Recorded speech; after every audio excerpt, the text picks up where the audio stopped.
Ready? Aim! There's too many! Anyone see my mammoth? Hey!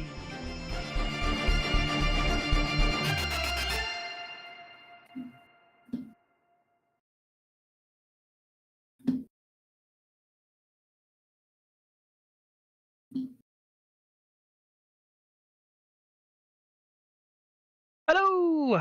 We're back! We are back. It is another wonderful day. Carlo, how are you doing? Yeah, good. Yeah, had the chance to go and play down in Leeds at the weekend, so enjoying the game again. Enjoying the game again? Oh dear. Yeah. So yeah, it's been another week of games, right? Lots of games have obviously been played, and some interesting stuff has happened since last Monday, which we'll discuss. Lots of different things. I'm just going to go through these in somewhat speed order, because it gets some things out of the way so I don't forget them later. The sword. So this is a special shout out starting out with a shout out to Titus Philip from France for sorting out the sword from France. It's actually finally arrived on Friday last week. In case anyone's not seen it, there it is. There's a big sword. Hey, look at that. The non-metallic metal paint job on this is really good for those of you who can see that sheet. No. Obviously, massive shout out to Titus. Thank you for him for sorting that. But also, for those of you that are interested, that was actually sponsored by guys called Maxi Reeves. I think is how I pronounce it, or Reeves in France. They have a store online. They sell to the UK. They stock English and French stock as well. And they're quite big in terms of like they really want to encourage the game's growth. And I don't know if you got a chance to speak to them in France, Carlo, when you were there, but the two guys, absolutely lovely guys. I'm really keen to see the game growing and to see such a big event at the French Nationals. And they were actually in attendance. You know, not only did they sponsor it, but they were there in attendance, which was great. So shout out to them for sponsoring for that. Yeah, awesome. So that's the first thing out of the way and done. The next thing was we'll talk about Leeds later on. That was it. The next thing. Yesterday I did a live stream of a game I played on TTS. This is something I'm looking to do kind of more often. The logic being is if I'm playing on TTS anyway, I can probably just stream it, and then what I'll do is I'll look back at the stream later on, and if there's a huge amount of dead time, I can just manually edit that out, cut it out to cut it down to as short as I basically can, just on YouTube. So it's available there for download to watch and things like that. And it's just something that you know, people already kind of live stream games in Discord, but not everyone can see every game, and I think it's quite interesting. In my opinion, it's quite interesting being able to hear the thoughts of at least one of the two players in the game, like actually talking through the moves, why they've considered the moves they've done, everything from the terrain placement all the way through list selection if need be, all the way through to the end part of the game. And people seem to enjoy it, and they could ask questions during the game, obviously interactions and stuff like that.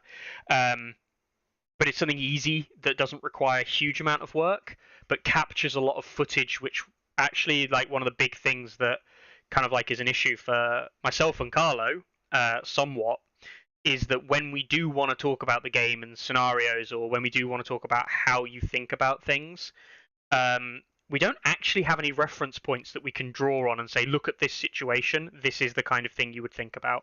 So actually being able to capture these on video, even if we don't use them as they are there and then, but be able to then compile these later on in videos and stuff, it's just useful for us, and are hopefully useful for the community as well. So even if you don't watch the games live, we might use the footage at a later date. All right, so you do check that out if you want to. If you don't want to, it's absolutely fine. It is just me YOLOing at camera. And I played against Ilya, who, those of you who don't know Ilya, Imitation Lobster, one of our patrons here, he's an absolute legend. Great guy. I know you've had the chance to meet him in person, haven't you, Carlos? So, yeah, solid. So, that's that. I guess the other piece of news is, before we actually dive into the real news, is the site's been updated. Anyone know? Anyone seen the update to the site? No, probably not. This is a shout out, and I did say I'd give him a shout out. Samuel Stoll, I believe, from Canada, one of the Canadian group, supplied us with all of the images, but he basically asked Carlo directly, can he put the new Baratheon stuff on the site, code it in, and believe it or not, Carlo said yes. A few requests. Some people wanted to run them in a tournament and stuff like that. I actually find it's kind of annoying that Canada's started early releasing stuff. Like, I mean, it's not out, right? Yeah, Like, well, in the yeah. same way that they got Martells early and stuff like that. Like, people want it, and I want to give people what people want, but like, It's a pain. it is annoying when we don't have any of the assets. Yeah. So The best you can help by giving really high quality images. yeah. Nobody ever has managed to ever put together quality images. Yeah. Whatever quality you think, compare it to what it looks like in the app. Like, War Council, stats, whatever. If it's not perfectly straight, if it's not perfectly good quality, if it's not perfectly everything, then try again. Clarence there for providing us some of the stuff for free. It was Varamir's box, I think, that he did, or maybe one of the hero boxes. I can't remember. But yeah, it's like, and this is not shade at Clarence at all. But I mean, you've only got to look at the comparison between Doran's cards here, for example. This quality is pretty good. These were scanned in by the person we got them from. The scans here are decent quality. This is readable. But I mean, this. But you can tell. Yeah, this you can tell. You can tell. You compare that with Ramsey as a side by side example. There is a distinct lack of quality in the Martell stuff, and that isn't to say the Martell stuff is bad. The Martells, I'll be honest, the Martells is the best I would expect anybody who is providing those images for us to achieve. I wouldn't expect better than that. It's almost impossible when you're taking scans or photographs. But yeah, it makes getting the images hard. But massive shout out to Sam. He has taken images that are all there. I've had to kind of go through, curate them. I know that Bartender as well, Sebastian, shout out to him again. He's been going through and like editing the angles and perspectives to try and make them a bit better as well. He spent some time with that. So shout out to the team there that's been working on that. I was obviously just collating them together at the end. And they are now basically in the last stage where Carlo's going to go through and have a look at some key ones. And if he's happy with the quality, he might put them up. If he's not, Carlo is, of course, the final say. He might decide, nah, sod it. I'm not doing it. But yeah, Pavel also says that they're out in Poland. I wasn't actually sure. I mean, I know they're out in Canada. Mm-hmm. I was kind of unsure about how out these are. How in the wild they are, shall we say? Mm-hmm. But Poland's release of them makes it seem like that is a legit release, right? Because Poland, presumably in Polish national language from War Factory, at a guess. Mm-hmm. First time hearing about it, but at a guess, they stick to release dates. They stick to official kind of. Whereas Canada in the past have released things early, and claimed that it was some kind of like mix up on the dates or something like that. Mm-hmm. So yeah, interesting that now makes it feel like everybody else is late. Rather than we are. I mean, bad news, I guess. Now, was it the 14th of November? That was a quoted date, I think. Originally for something. Was that Martell's, or there was the 11th? Martell, for the Martell. That's the pushed back Martell date. Right. Okay. In Europe. Yeah, which has come and gone. Came and went. Yeah. That was last week. So from what we can establish, no Martells in France, Germany, UK, Spain, Italy as the main areas where we know the game is played. But I'm guessing that that's also true in the likes of Denmark, where we see the communities there, and Iceland and places like that, and Finland. Not Iceland, Finland, yeah. Obviously not amazing, but hey, it's there. But yeah, again, shout out to the guys there, and hopefully Carlo will look through those images and say they're all right. For the special Easter egg, and I'll point this out just because I found it and it's funny. Those of you who do check out Stannis Baratheon, King on the Wall, he is actually a Filmwatch Sentinel secretly behind his facade. That is almost certainly my fault. Cross loyalty confirmed. Hang on, does this mean we've finally got a commander who can go in either faction? Savior. All right then. So on to the actual news of today, which I guess people have been kind of excited by. Something kind of known now. This is like Carlo's least favorite thing to talk about when it comes to talking about exciting things, and it's Sculpts. We've got the Sculpts of the 4 new boxes that are due. I'm going to say Q4 this year, but as we know, release dates. These are the. There's only about a month left of Q4 in which anything can be released. Yeah, nothing can be released after December the 14th. Yeah, not really. So actually, we've got 3 weeks for these to come out. Yeah. Yeah, they're not coming out in Q4. So it's Frozen Shore Hunters. First of all, these are obviously free folk. These are my boys. They're nice. They're nice sculpts. I like the poses. The poses I quite like. The poses are nice poses. I do have a criticism of the sculpts personally, and that is mostly that they look very similar. They're not the same. No footwear, for example, and things like that. But they're very similar garb to what traditional raiders look like, with the hoods and kind of like basic coaty cloak thing going on. So yeah, it's going to be a bit, as Carlo already knows, I'm not a massive fan of painting generic Raider A or generic kind of Bloke B, and these do fill the generic Bloke C category a little bit, which is a bit of a shame. But hey, they fit in with the aesthetic. One thing I do like is the guy 4th in from the left or 2nd in from the right, the guy with the staff kind of holding it up, which I'm guessing is the new variant of the Frozen Shore Chieftain. Or the Frozen Wolf. By new variant, you mean the normal variant? The normal variant, yeah. the non-alt sculpt of the Walrus Khan Chieftain. And I quite like his sculpt, actually. I do like his sculpt. I think that's more suitable than big bloke carrying random hammer who just looks a bit out of place. This guy feels thematic, at least. So yeah. Any thoughts from yourself, Carlo? Well, I mean, yeah, they are fancy raiders. I actually don't think that's a problem. No, it's not. I think that I like things that fit aesthetically. The weaponry is an obviously distinguishing feature. Yeah. And that's enough to distinguish them on the battlefield. And for me, as long as the unit is distinct in that manner, as long as you're not looking at them thinking like, "Oh wait, is that raiders?" Yeah. Then I think that's like it's done its job. And actually, as long as the units are distinct enough that you can tell them apart, I would like their aesthetic to be as close as possible. But yeah, that's my preferred.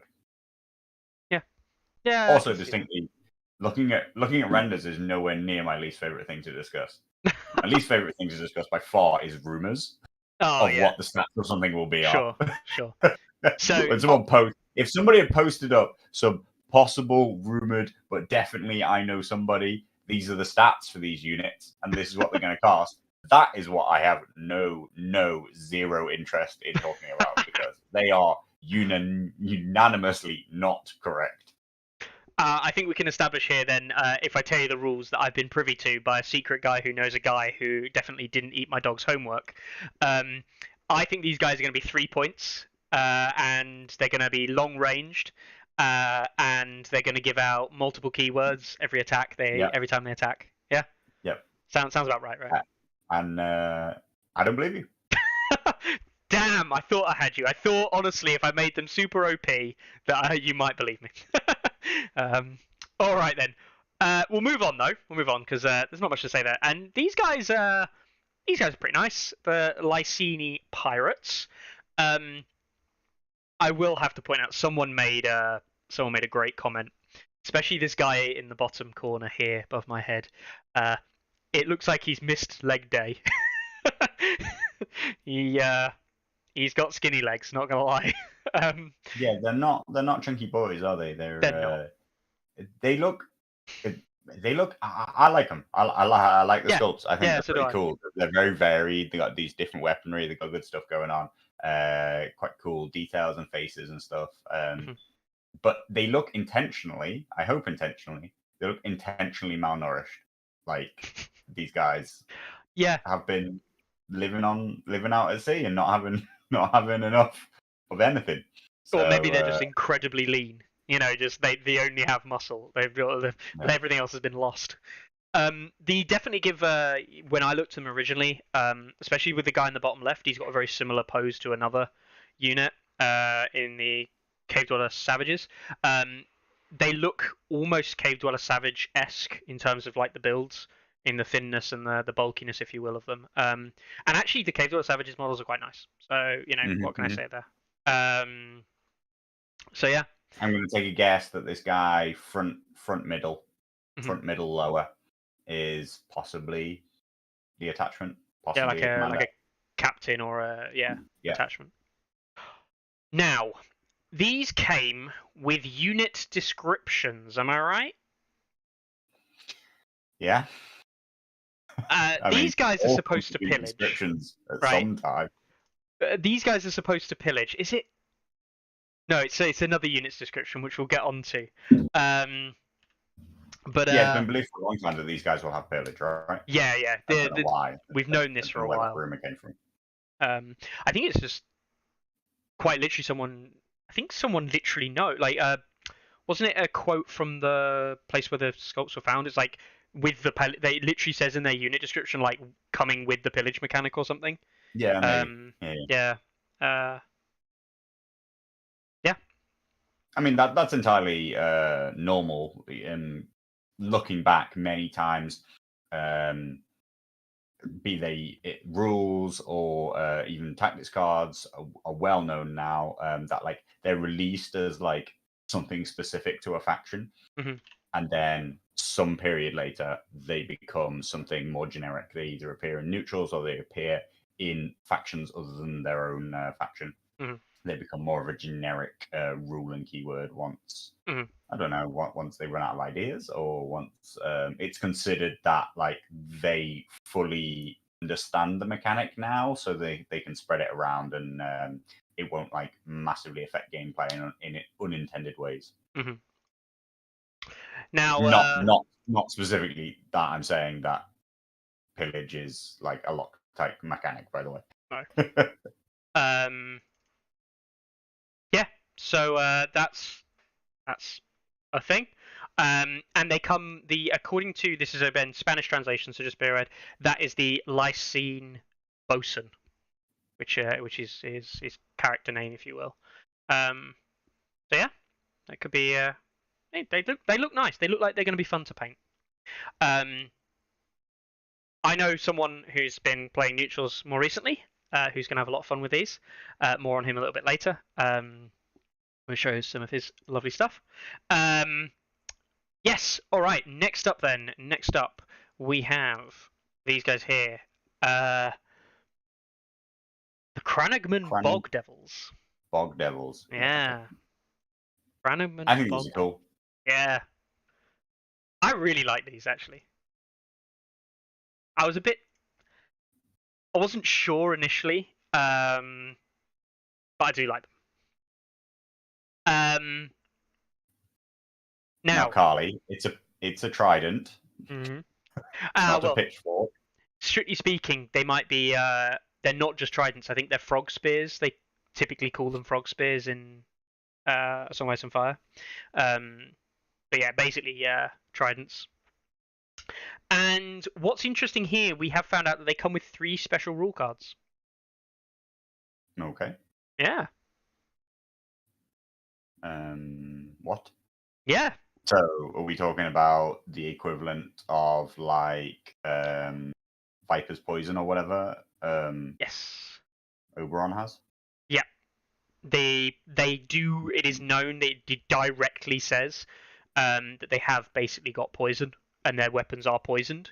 So we're seeing a poison mechanic come out from these guys. But 3 copies of the card is very interesting. Yeah, whether or not that's 3 different options or can be used 3 times or interesting. Yeah, definitely. As I There you go. say, specific to a faction mechanic suddenly becomes generic mechanic. That's turned around quite quickly. Yeah, before it was tested, I don't perhaps. fully know whether or not they understand the ramifications of poison yet, because I think that they haven't really seen the release of Martells properly yet. So yeah, that's a weird one. I think maybe if they're going to spread that mechanic around, they might have wanted to wait a bit longer to see just how powerful it is. Also, shout out to the Spanish translation, which calls them Lake Demons of the Swamp, which is almost better than Crannogman Bog Devils, not gonna lie. All right then, we'll move on to the last one. I quite like those. Those are great, but no attachment in the box. Worth remembering that one. And these guys. Now, I personally think that this box, the Brazen Beasts, we'll get into the sculpts themselves in a second and like the quality and things, what have you, and the variety, if you will. But you're getting 6 sculpts in a box. So we can assume one of these is attachment. You've got the banner, and then you've got 4 unique sculpts as well. Like, this is a unit. You know, if you're telling me you're getting 12 models in the box and 6 of them, you're getting 13 models in the box. Probably, right? Yeah. Because you get the attachment. Sure. But 6 of them are immediately different. Like, I actually think this is just a good quality. I don't really care about the unit quality too much. But the sculpt quality and the model quality, I think, is really good value for money. And they're also Brazen Beasts, so they're wearing animal masks, which I think people are going to love painting those animal masks up. Yeah, I think by far this is the best box out of those just shown. It looks really interesting, really cool. Variety in weapons, variety in poses, variety in everything to the right amount in that. Unlike some, I can't even remember what. I feel like there was something recently where I looked at the various sculpts. Possibly the swordsman, the Golden Company swordsman or something. I didn't like the variety in them. They seemed hodgepodge, whereas these seem to tie together, fit together, and yet have tons of individual variety. I think it's really cool. I particularly like the guy on the far left who's swinging some kind of spear, halberd, staff thing. It's really interesting. So I see reminiscence of like the Stormcrow Dervishes type feel for some of these units going on. Then you've got the guy with the staff, as you mentioned, is a little bit like I feel inspired pose from Harlaw Reapers. We see that kind of pose going on. We've got a real mix of stuff going on here, and it's hodgepodge while also being like consistent hodgepodge, which I like, as you say. I think this unit is going to look great. At a guess. So this is what's interesting, is that I think it's hard to guess which one the captain is, which tells you the quality of all the sculpts. At a guess, I think it's second in from the left, guy with tactical rock. Guy with tactical rock. Good point. Guy with tactical rock and casual pose is most likely the character.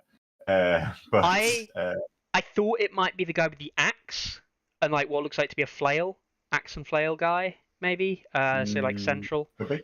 I guess we'll see, right? We'll see. Yeah.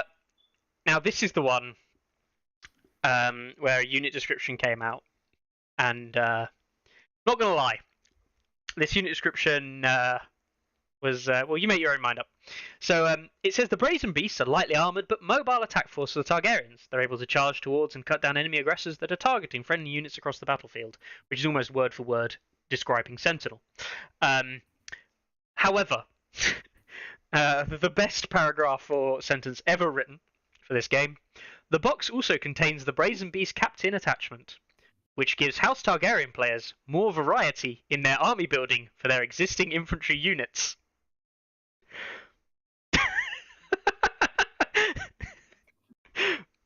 I honestly have no words for that, because isn't that just describing what an attachment is? Like, yeah, I have no clue about what that can be, other than like the only way that an attachment could add more list building variety than any other attachment is if it somehow negates attachment requirements. Yeah. Or like, like has some kind of ability to attach to things that already have attachments, or whatever, basically like the way I don't know. Miri Mazda, new Pansy, attachment. all that kind of stuff. Yeah. Is there somebody who generically can attach? Oh, Satin, right? Satin can attach.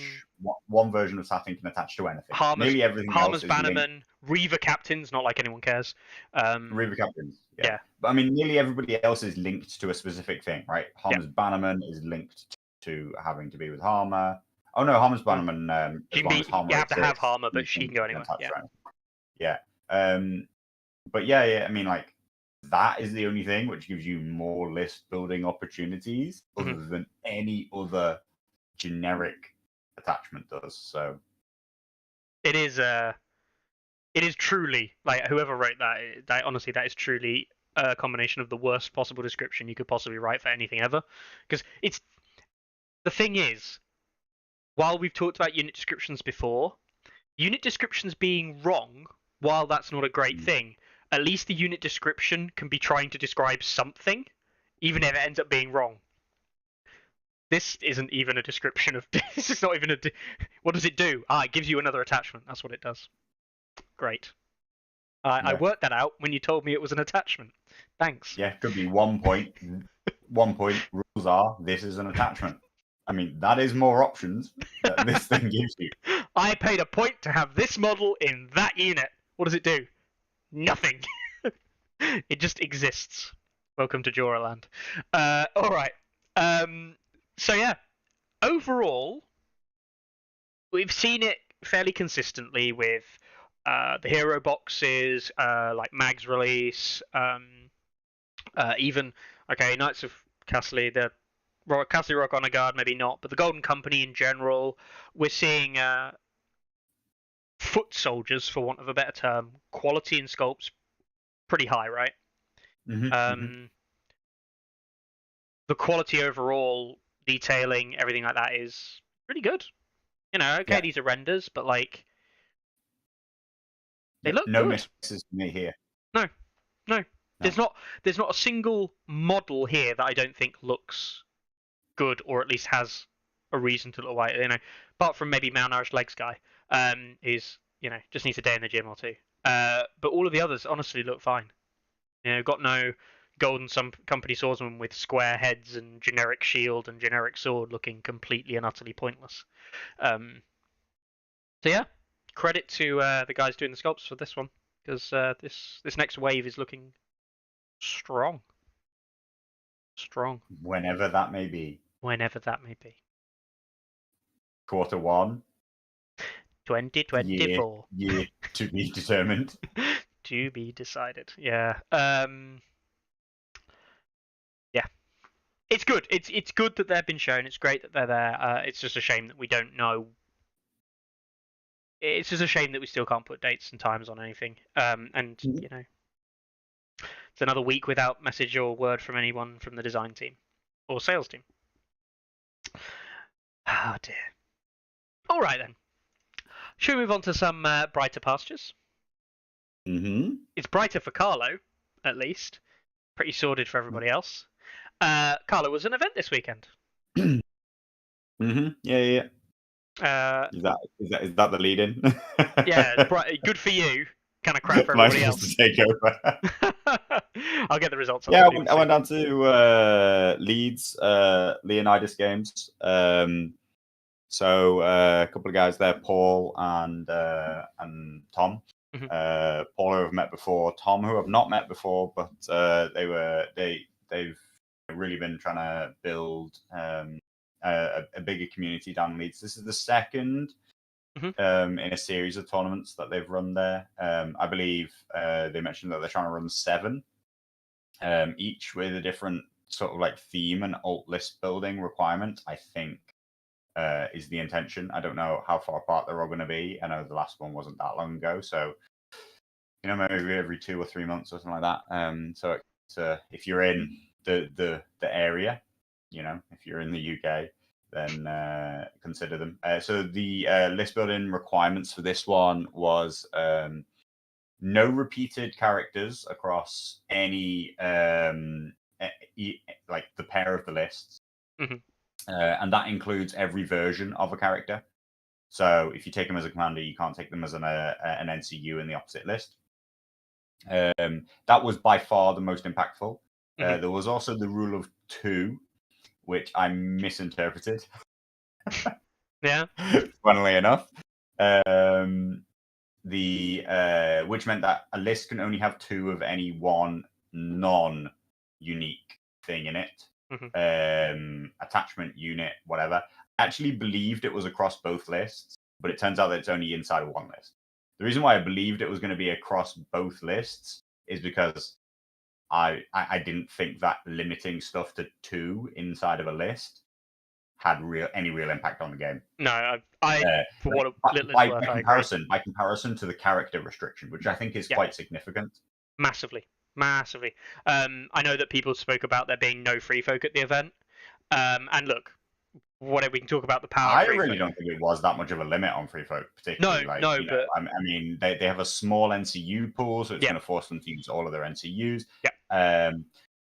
But I think that's the big thing for me is nearly always the NCU limit, because NCUs are the part of the game where there are objectively bad choices. There are some things. The new Hisdar guy at 5, you'd be like, who would ever take that? That's just garbage. Yeah. And that's always the biggest limit. I mean, Paul's actually in chat now. He says it's a limit on raider spam, but actually, so what I think is interesting there is that that's not the most powerful free folk build at all, and actually the most powerful free folk build at all is still incredibly easy with inside a limit of 2. Yep. 2 raiders, 2 trappers, 2 chariots, bang, like list has written itself. And then if you can then, so my initial belief was, well, that's quite a limit on free folk. If now your second list not allowed any of them, because you've used your 2 raiders, you've used your 2 trappers, you've used your 2 chariots, you're gonna have to bring a monster list, right? You're gonna have to bring mag, giants, and something else.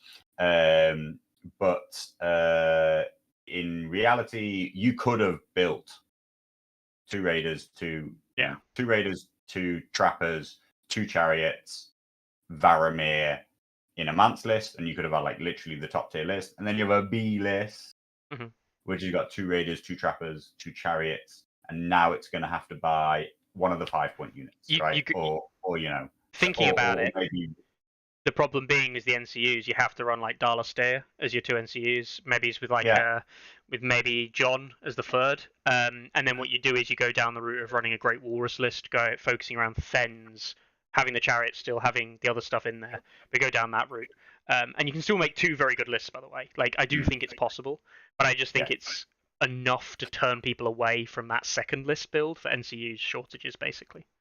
I mean, you say that, but I genuinely don't believe that it's a limit on free folk at all. There are way more factions which are way more reliant on specific NCUs. Completely agree, but I think it's the reliance of Night's Watch on Amon, 100%. Amon Bowen and stuff like that,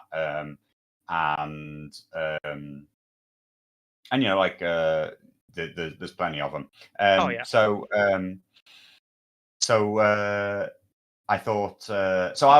Like I say, I'm surprised with that. I don't think that one really was a limit in any reality. Not that particularly. But then it did come with an additional requirement of it's forcing you to build these 2 different lists, forcing you to not replicate characters. But across the 4 games that were played on the day, you must play 2 with one of your lists and 2 with the other. I thought that was interesting and good, and forces people in some way to be not just okay, well, I'll put all my good characters into one list and then just have this other list I'm not going to play. It also forced people to play at least 2 different commanders, which I mean, how many times do I have to say it every single week? Yeah. I like people to play multiple commanders. I like people to play 2 lists and know that they're going to play both lists and that they both have value. Yep. I think maybe there were some comments around maybe it could have been 3 and 1. I think that it loses a little bit of the value of the two-list format, shall we say, when you get to the fourth game. Well, for a start, it's the final. It's most like for the people still trying to win. It's the most important game of the tournament, and at that point, you don't have any choice left. You've got whatever list you haven't played twice yet, right?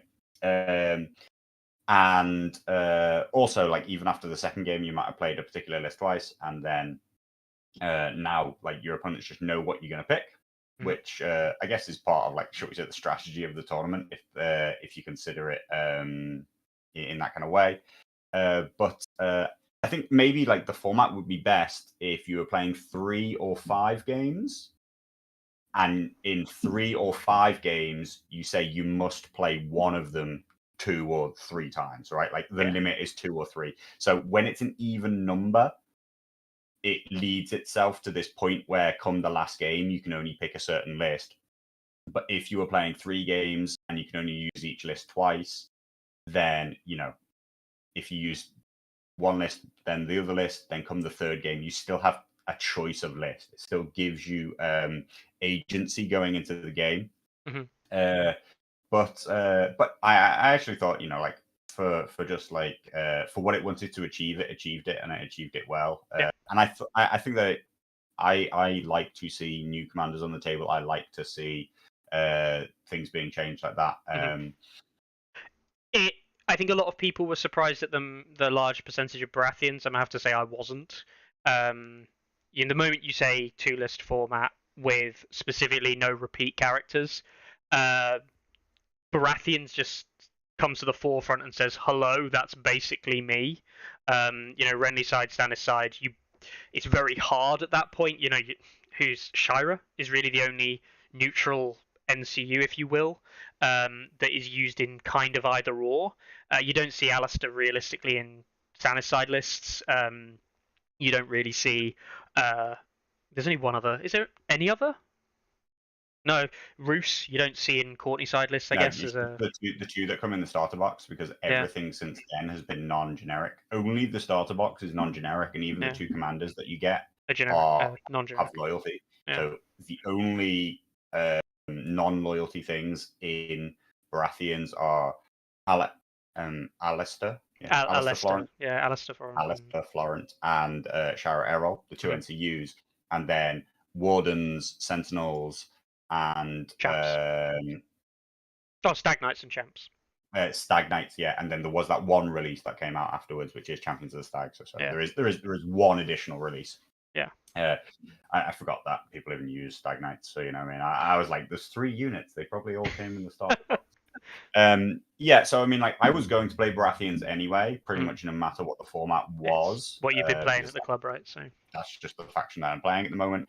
The format it did seem like the obvious choice to me. I didn't think it was going to be that obvious. I didn't think it was going to be 33% entrant obvious, but Barras have always been popular too, right? Like, so, I think that the format favored them. I also felt that if it did result in Free Folk having a lower entry, even though I don't believe that the format really played against them. All it said was you can't use Mance 4 times in that tournament. All you're going to have to do is pick a second commander. I think that the removal of Free Folk does tend itself towards Barras being, like, in the discussion as, absolutely one of the top tier factions. So, that's in their favor too. If other people felt that Free Folk were now, under some kind of huge restrictions, then Free Folk are actually really quite dominant after that, I think. I also felt that for me, so then coming to the actual list, like, I already knew I was playing Barras. I wasn't particularly trying to. When I thought about it, I thought that, like, lots of people may be forced into playing something which isn't as resistant to panic. So I felt confident putting together a panic list. And then the other side, I was like, well, I'm naturally going to lean towards a Stannis list and a Renly list because of the non-duplication of the NCUs. So I actually played that Renly list, which I mean, I played it at the club, decided it was terrible, then didn't change it. So like, I was, yeah, I'll talk about that list in a minute. But interestingly, the reality of it is that when I got there and when I ended up with no decisions about whether or not I could play the Exil list or not, I realized the folly of the idea that yes, there are people who won't have a list able to cope with panic-based damage, but also I might have to play my panic list into a list which is incredibly resistant to panic. And that's where the two list format starts to fall apart. If I'm only able to play a panic damage list and I just happen to play into something which is incredibly panic resistant, then we have a problem. Yeah. But this list isn't like it is heavily teched into panic based damage, but it's not entirely one trick. It's not Mel Jackin, it's Mel Roos, which tries to improve our reliability on the panic rather than like doubling down on it. I do actually have a version of this list which runs Flayed Men and not Champions of the Stag, and I'm very pleased that I went with the Champions of the Stag version because again, that that Flayed Men version is leaning into the intimidating presence, damage, vicious, and yes, Flayed Men are very reliable on that, but the Champions of the Stag just provide you with pure raw numbers in damage and tanking and sustain, and Champions of the Stag are just great in the game right now at the moment in general. So are Flayed Men. Flayed Men are again leaning into you must be achieving panic damage to get value out of this, whereas Champions of the Stag, they don't need anybody to fail a panic check with them for them to do serious impact. I feel the Flayed Men as well lose efficiency after that initial hit. The 3+ armor compared to the 2+ just means that grind and the token play, of course, that the champions bring. A bit, but I think people underestimate the value of being able to have intimidating presence on top of a Melisandre test. Oh yeah, no, that is good. Right, yeah. so it creates an incredibly impactful late charge into starting swords with Melisandre. Like that's the end of days. Like that thing is yeah. But the reason why I actually didn't go with Flayed Men is because Axel brings intimidating presence. Yep. So there is some value there. I did see actually Phil, who plays out of Heaton, Newcastle, sometimes comes down to NRG.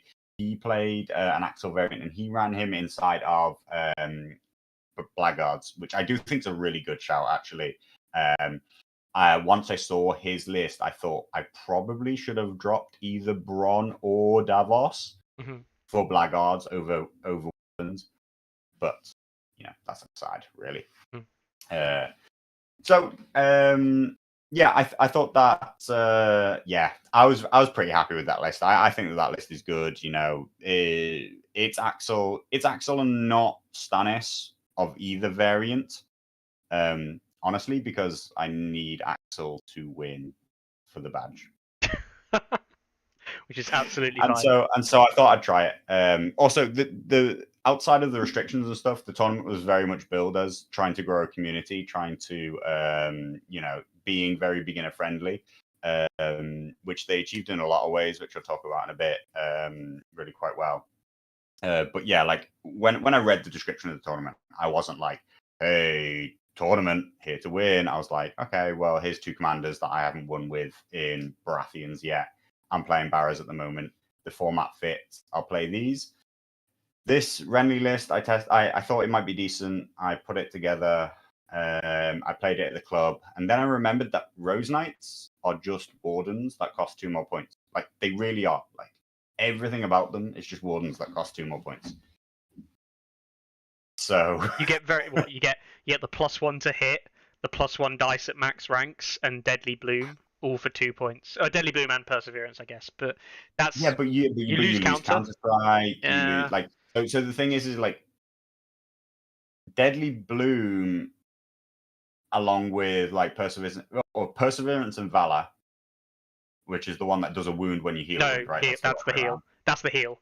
Deadly Bloom is the damage. Deadly Bloom, yeah, which makes more sense based on the name. Deadly Bloom probably will only do as many wounds over the game as Counter-Strike will. Agreed. Yep. Like, because you have to have been attacked for Deadly Bloom to ever be able to have an effect. In the same way that you have to be attacked for Counter-Strike to work, right? They are practically equivalent rules. Mm-hmm. Now, Peasant, it's not, it's not the 2 points more that they cost you, and they got the same save, same morale.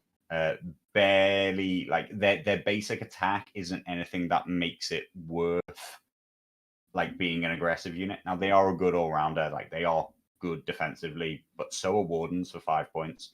So when I put this list together and then the reveal came out that I was allowed to use 3 units of Wardens across the 2 lists, once I realized that everybody else was fielding 4 times multiples of stuff across their 2 lists. Yeah. I was like, shit. Well, interestingly enough, Rose Knights can gain value if you allow them to gain value, which means if your opponent chooses to walk into them front on and fight them. And I was able to get value out of them. So it ended up not being a problem at all. Okay. I was fine with it. Just when I initially saw the list, I initially thought, I've really, I've gone in too soft here. If you had your time again and you could read instructions properly, would you swap out the 2 Rose Knights for 2 Wardens as like a direct swap out, gaining you 4 points? I instantly dropped the 2 Rose Knights for 2 Wardens. That saved me 4 points. I dropped the Glory Seeker, 5 points. I just buy another unit. And you pick up Cutthroats, I'm guessing. Or Pikeman, maybe. I guess you could pick up a Pikeman. Maybe, yeah, or Pikeman. Yeah. I think that Renly gives more value to the Cutthroats than he does to the Pikeman, but I think the 2 units are about equivalent, so I'd probably pick Pikeman in isolation.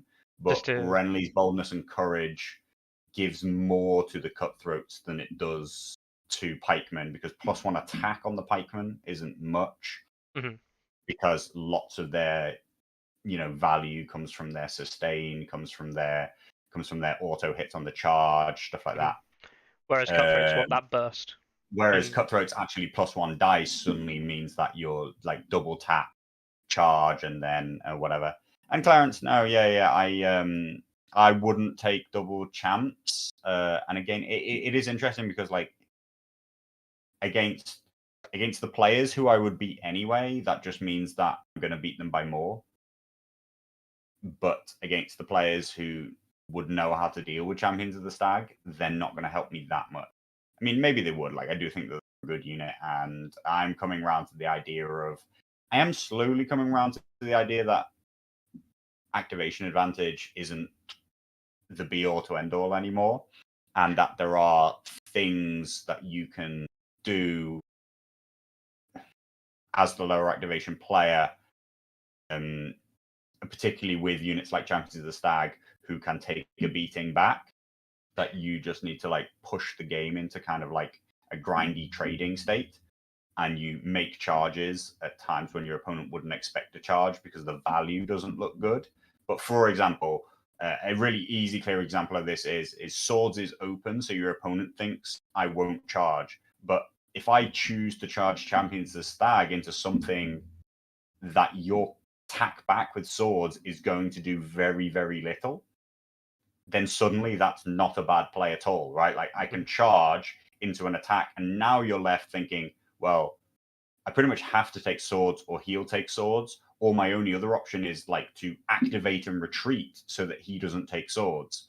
And suddenly now you're just like pushing and pressuring somebody on the back foot, and so that's a whole different discussion. But it has to, you have to be able to give out charges that your opponent can't like counter into, and like lots of good players aren't really gonna, their lists rather than their play style, their lists are set up that's just like doesn't exist. They don't have units that you can do that to.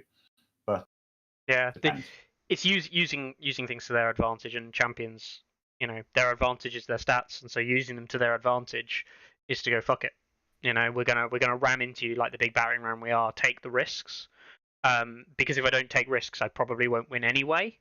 And this is the discussion actually me and you have quite a lot, Carlo, about people who play very conservatively. And don't get me wrong, playing conservative and playing very safe is a game plan that people like to do. But something that me and Carlo say a lot is actually, in a Song of Fire, it's possible to be too conservative, and you just lose games because you can't dictate. And as a player, you have to be willing to say, I need to dictate something in this game. What is it that my list dictates over my opponent? And then you've just got to trust that it will work. And sometimes your champions will just get one shot, and you'll go, "Well, that was shit." But like, that shouldn't happen most of the time. So yeah, you know, that's what you're relying on. So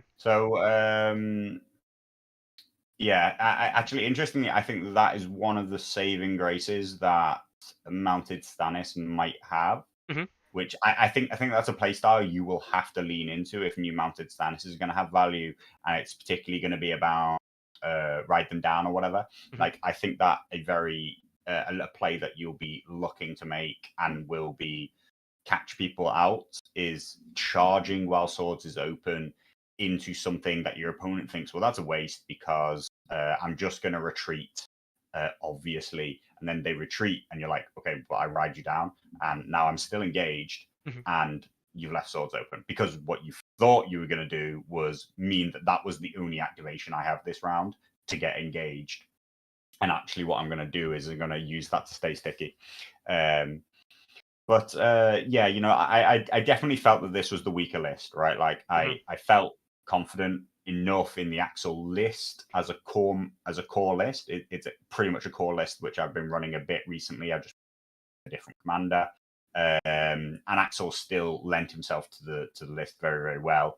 I just think that both Stannis versions are a little bit better for this list, though auto 6 charge is always nice to have. Auto 6 charge can create a certain amount of control or indecision in your opponent, a certain risk that they're always going to have to be aware of. Also nice on that aggressive champion of the stag, like you said, because you can kind of just go, well, here's my 4-inch move, and then bang, 10-inch charge. Yeah. You know. So suddenly they're able to like go face to face with faster cavalry and actually get the charge off on them. That the Lance cavalry thought that they were going to be able to like dictate the spacing and the pacing.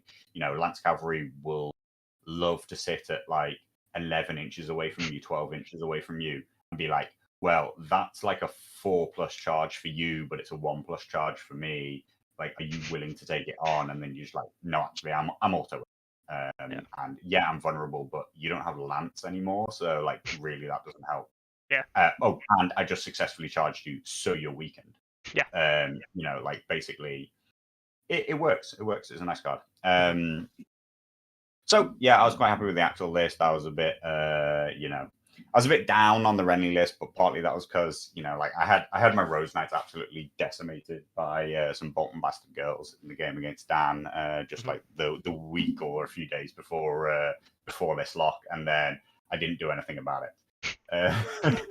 So I was actually feeling a bit down on the Renly list going into the tournament. It was really well attended though. 30 people for a 32 max. Paul was initially in the tournament to make it 32, but then I think there's one no-show, one last minute dropout, so then Paul also drops out to make the numbers 30, which for the northeast or the north of the country, still quite southern for us, and it showed, interestingly, you know, I think the venue was great in terms of its centrality. The UK. There were people from further down south than like I've ever seen at a more local tournament, and I thought that was really, really good. That there were regular faces, guys from like Steve and Brian came from Liverpool, not the whole guys from Just Play, but obviously a lot of dead meta guys who are now just like absolute tournament regulars, particularly in the area, but like even further afield. I think there might have been 8 of them, or however many more. There's always loads of those guys. Ilo and Duggars who are also from the northeast. I travelled down with Daryl, and also Phil and another guy, Phil, who are playing up in the northeast in Heaton. That was I'm pretty sure it was Phil's first tournament. So unfortunately for him, he sat in the car with me and then got drawn against me in the first round. But hello to the tournament scene, Phil. He enjoyed the game enough though, so or at least I think so. And I think he came out of the tournament really happy with the whole thing. Hey, he was the only neutral player, right? So, yes, yeah, the one and only, yeah, exactly. Tournament playing very fluffy Stormcrow based Essos mercenaries, and then a Red Wedding theme Bolton list. So yeah, I mean, like, all props to him, because yeah, like he knew very much how to play. He's just playing on hard mode very much so. So it will craft him into a great player. By the time he's finished practicing and playing with these guys, he really will know the game in and out. So yeah, all props to him. Yeah. But the tournament was incredibly like beginner friendly, and there were a lot of people there who was their like first or second tournament. They had relaxed list building restrictions for anybody in that first or second tournament if they really didn't feel comfortable with that. They also went around and checked like with everybody if it was their first or second event, and like go down all their names, and they were kind of competing for highest like first tournament finish kind of thing. The prize support was really big for an event of this size. The boxes themselves were a lot, and then there's also all sorts of stuff that you can see supplemented. Some really nice pin badges. I actually really would have liked to win one of them, but and books and Christmassy stuff, and this bag on the right actually has a Winter is Coming Christmas jumper in it. So yeah, like really just like building every aspect of the event in the right kind of way. And the majority of these prizes were given to low finishers, first time participants, themed lists. That's where the badges went to. There was one for every faction, and every faction they decided who had the most thematic lists inside the faction and gave the badge to each of those players. The selection boxes went to round by round spot prizes of whoever's the first to do XYZ, which I know I'm really coming to kind of like coming around to the idea that it keeps people engaged in every game, and like playing even when you've lost games and stuff like that, you're excited to know what the new spot prize is. There are always negative things, so if those bad things happen to you, you're actually celebrating rather than happy about it. That was first person to get tabled, first person to lose their commander, first person to fail to get 3 disorderly charges. Yeah, disorderly charges is a classic. Yeah, first and then I think in the last round it might have been first person to get a critical fail on their morale test. Which Hilo thought I might be giving out to him with my casino panic list, but it never came up for a perfect 1-1-3 as is deemed the crit fail.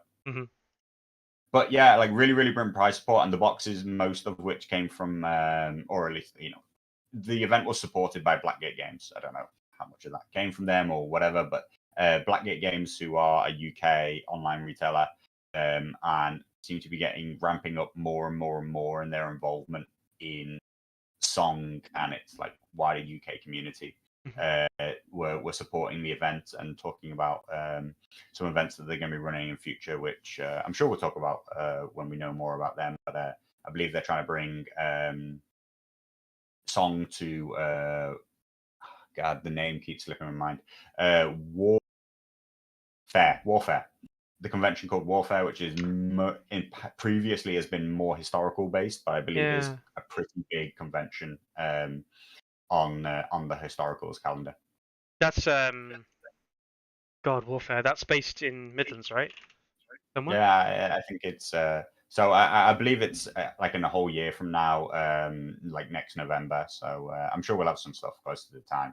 But I was really, I was interested to talk to the guys from Blackgate who were there as well, competing in the event, showing that they are interested in Song, not just as a retailer. They're not just like out there trying to sell more Song product. They are actually really actively trying to be part of the community. Oh. I really hope that if they can start to support more events around the UK, that might even be able to talk about like this being some kind of UK scene and stuff like that. It's like more like a tournament circuit or something. Warfare, for the little it's worth, is based out in Farnborough. I was wrong. Farnborough, sorry, side. So yeah, more of a southern event than I thought it was. But yeah, no, I'm stoked if they're going to bring it to something like that. Big conventions like that, just on the calendar. In wargaming calendar, certainly in the UK is always good. We used to have a couple up here. One of the bigger ones, SmoggyCon, wasn't it, back in Stockton? Back in the day, would have been great for an event like something like this, as like a showpiece, but kind of dropped off the calendar a little bit. Yeah, I mean, COVID was like kind of the final nail in the coffin for some conventions that were like on the kind of like the borderline of existence. You know what I mean? Like things that maybe like have peaked in their size or are still just trying to grow into being big enough. Like one catastrophic year where they booked the venue and maybe couldn't get like certain deposits back, like that possibly would have just like killed off a lot of these medium-sized, smaller conventions. So any that still exist and kind of like are still growing and still going, definitely hope that they keep going strong year to year. Yeah. But so I honestly think that it was run really, really, really well. It was incredibly beginner friendly in that kind of way. In my games, I got to play a lot of new players. First 3 opponents were 3 people that I never played before, and then classic game against Hilo towards the end. The first 2 opponents, the first one I already knew he was very early into the game. I specifically took my Rose Knight list, not because I thought it was the better list, but because actually I thought it was the worst list. And I just thought, and particularly I knew that a less experienced player who doesn't know how to avoid the flaws of a Rose Knight unit and stuff like that will allow me to gain value out of it. So, I was able to play that list, which I wasn't so confident into, but I was still confident to win the game. Interestingly, I came up into my second game against the Targaryen player who was running very different Targaryen lists than I would have expected to see. They were actually, interestingly, they were really, really heavily converted, well converted, like Targaryen Knights, as in Daemon Targaryen and the Blackfire Rebellion. Oh, right, Targaryen, okay. Right, so he's running, everything's converted. All of his Unsullied are actually, like Foot Knight models, his knights, and all that kind of stuff. So Alex Grant, who I believe came from down south. Yeah, it's from another Blackgate game, guys. So this Khal Drogo is actually that's actually a Daemon Blackfire conversion. The Dothraki Outriders are actually like mounted knights with bows, and a lot of different pieces came from all over the place. It's actually an idea which I myself had a long time ago. I was actually really interested to see it on the table because it's something that I never got round to, and he implemented it really, really well. So it was very interesting. So again, I chose to play Renly into that. Renly slightly favored the mode, like the Rose Knights. We were playing Honed and Ready, so being able to place Rose Knights onto the castle wall objectives, and know with good reliability that not only am I, going to be able to weather that damage pretty well, but that actually makes me more dangerous. Taking a couple of wounds is actually the perfect position for Rose Knights. They want to be a few wounds down because that really starts to enable their heal and deal damage and stuff like that. Yeah, he was a good player, but I just kind of like had actually interestingly the better list for the scenario. It turned out, despite the fact that like I didn't really intend to. Yeah. And I was pretty pleased about that because even though I had no choice of what my list was, I'd basically gotten the list that I wasn't confident with out the way in the first couple of games. And the list I was much more confident going into the final 2 games when I started to play, players that I'd heard of and seen before at tournaments, and I was, was the list I was really confident with. Whether or not it's the better list or what doesn't really matter. The point is that it's a list that I'm confident in. I've practiced with. I knew the ins and outs of outside of like the role of the tactics cards. And in that third game where I played Joe, who I had met down at the LGT before. The auto 6 charge actually came in super clutch. It allowed me to lock down his Tully Cav. He played his Eddard list, which was interesting because he's playing heavily into these Mumma skirmishes with Sirio, with Howland Reed. It is a relatively nasty combo, but luckily it's way less impactful on ranged attacks, and a lot of my damage is coming from this pair of Lightbringer units. Combine that with the fact that it's Dance with Dragons, ranged units do great in holding tokens. They're not even really slowed down by them. And, a perfect storm meant that this game went incredibly well for me. Which led into a final game where I was somewhat lucky because Joe had used each of his lists once. And he now, coming into this game, Joe already knew that I had to play my panic list. So he had like free reign of choice of which list he would play into it. But luckily, like neither of his lists was like super tailored against it. This one, like Eddard's a very powerful commander, but like there are still units that I can really work on with the Lightbringers here, particularly the Bloody Mummers. Yeah. Going into the last game, I was playing against Hilo and a very classic John list. Slight alteration on what I would play as John, but really not far off what I've played my John lists as. It's definitely his stronger list because it's the one that runs Amon. Like simple as, like it uses John and it uses Amon, Bowen, and it's double Ranger Hunters. But interestingly, like I know that he would normally have run, so if given free reign, he would have run John and John, and he would have run John with double Hunters, and then John probably with at least one of the units being Swarm Bros. Yeah. Interesting though, he's played Swarm Bros twice coming into the game, partly because he played Baratheons the round before, and those Swarm Bros, particularly when you massively out-activate and can even charge and then use a Watch Captain and then still activate afterwards, all with John would have made for an incredibly difficult matchup. But the Ranger Hunters, because I'm running Champions of the Stag, actually he doesn't have loads of tools to deal with what I have. Yeah. Plus, he's forced into playing a Conscript and Stormcrow Mercs list into an incredibly high, remote panic damage list. So I was somewhat lucky that, like, he was forced into a single list format, and the single list format had, fallen my way, as it were. Yeah. It was very intentional, that like I knew that this list that he was a player that I might have to face late on, be it the third round or the fourth round, and that this was the list I would rather play into it. And so that was one of the reasons why I had Renly as early as possible.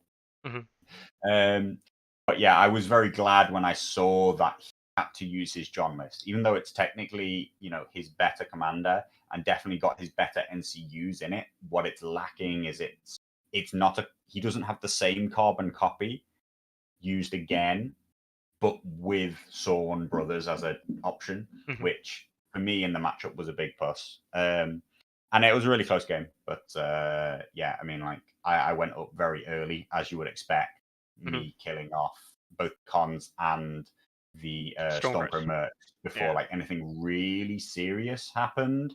And then in response, he eventually gets through both of my Lightbringers, but I've been controlling objectives all that time. And now he's never really going to get through the Wardens and the Champions of the Stag.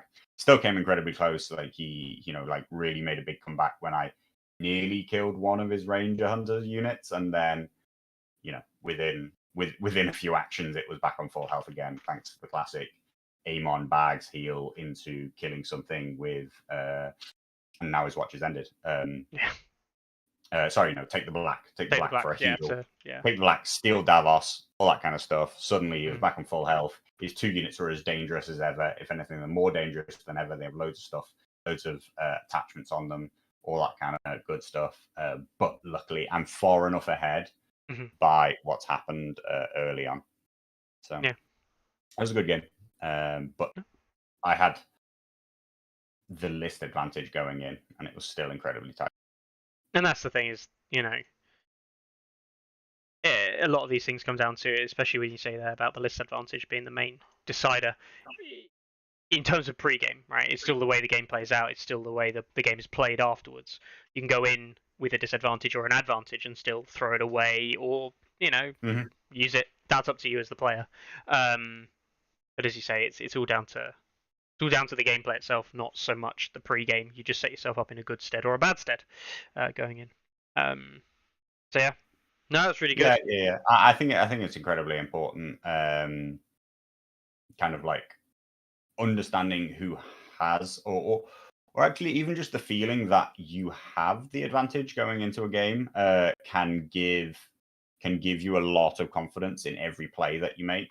It depends whether or not you feel like that advantage will slip away from you as the game goes on, or can like kind of change your mentality. That like if you think that you got some early advantage and then the game progresses and that hasn't materialized into an advantage, it can create a lot of pressure on you, and like can make some people quite defeatist if they think that they had an advantage and now it's gone. And like luck turned against them, like say, and that's very specific, like the Mel Casino lists, right, which are you feel like you have an advantage, but then if you haven't managed to kill anything come the third round or whatever, then you might be really frustrated now. But like, like I still think that like pressure as a continuous concept can exist in both on players. But if you can create lists which mean that there is huge pressure on your opponent from the outset and not pressure on you, then it just makes the game incredibly hard for the person with more pressure on them. The game's not unwinnable, but there is just way more pressure on the other player. And, like that's the, not to bring it back to, but in the non-existent, like in the existence of Mance, there is no list that puts pressure on Mance, and yet he puts pressure on everything. And that's the issue there. In this tournament where not a single person was running Mance, I felt that the lists that I had put together, every game I went into, I felt that the pressure was on my opponent to do something. There is, of course, the fact that like some people feel that pressure just from the person that they play against, never mind the list. But that's partly like I never felt that like I had to do something coming into a game, and that makes it very, very easy to just not make a mistake, not make a glaring mistake. And I think that the game is very, very different if you come into it believing that you're down. And if you're down, and I think that there's I think that we'll come on to talk about Negi Elo and stuff like that. But I think that that's interesting when the meta is less solved, when everything's more unknown. It's far easier to believe that you are not down, right? Like you can look at the game in a very different way. Whereas when you've played that exact list before and you've lost that exact list multiple times, and you know things that it can do, then you assume that that player will do it again, right? Like it doesn't even have to be the same piloter. It doesn't even have to be the same person. If I play the same list in 90% of what it is, then what I remember is the things that it has done in the past, and those things can paralyze you. Whereas if a list is new, a list is new in its design, its commander, all sorts of things. Yes, there might be things you're scared of. Yes, you could still believe that you have the disadvantage, but it's not the same as such a continuous kind of solved meta. I do think it's actually very interesting because what we're discussing kind of indirectly by talking about solve meta or unsolved meta, is we're basically discussing mentality, right? The mentality that you have of an expected matchup, and I do think this holds true for everything in the game. Is that there's this expectation that your opponent is going to play it perfectly. There's this expectation that your opponent knows how everything works or anything like that. Maybe especially if you're the better player of the two of you, you're looking at the list going, Jesus Christ, this could be really bad or this could be really good or whatever the case may be. And it's things, I guess it's the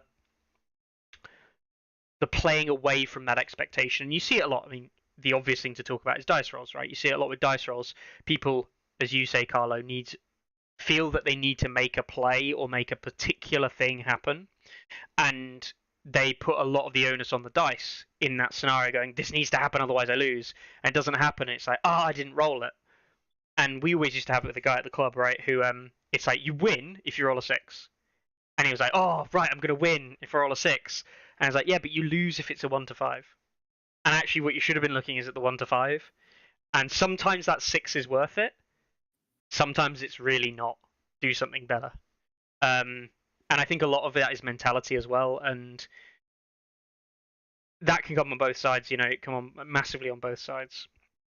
Where people... True. Yeah. I mean, yeah. I mean, it is mostly about mentality, but but also, like, you can't play the game assuming that your opponent is going to fuck up. No, right? you can't. Like, if you play the game assuming your opponent's going to fuck up, then you end up as doing nothing.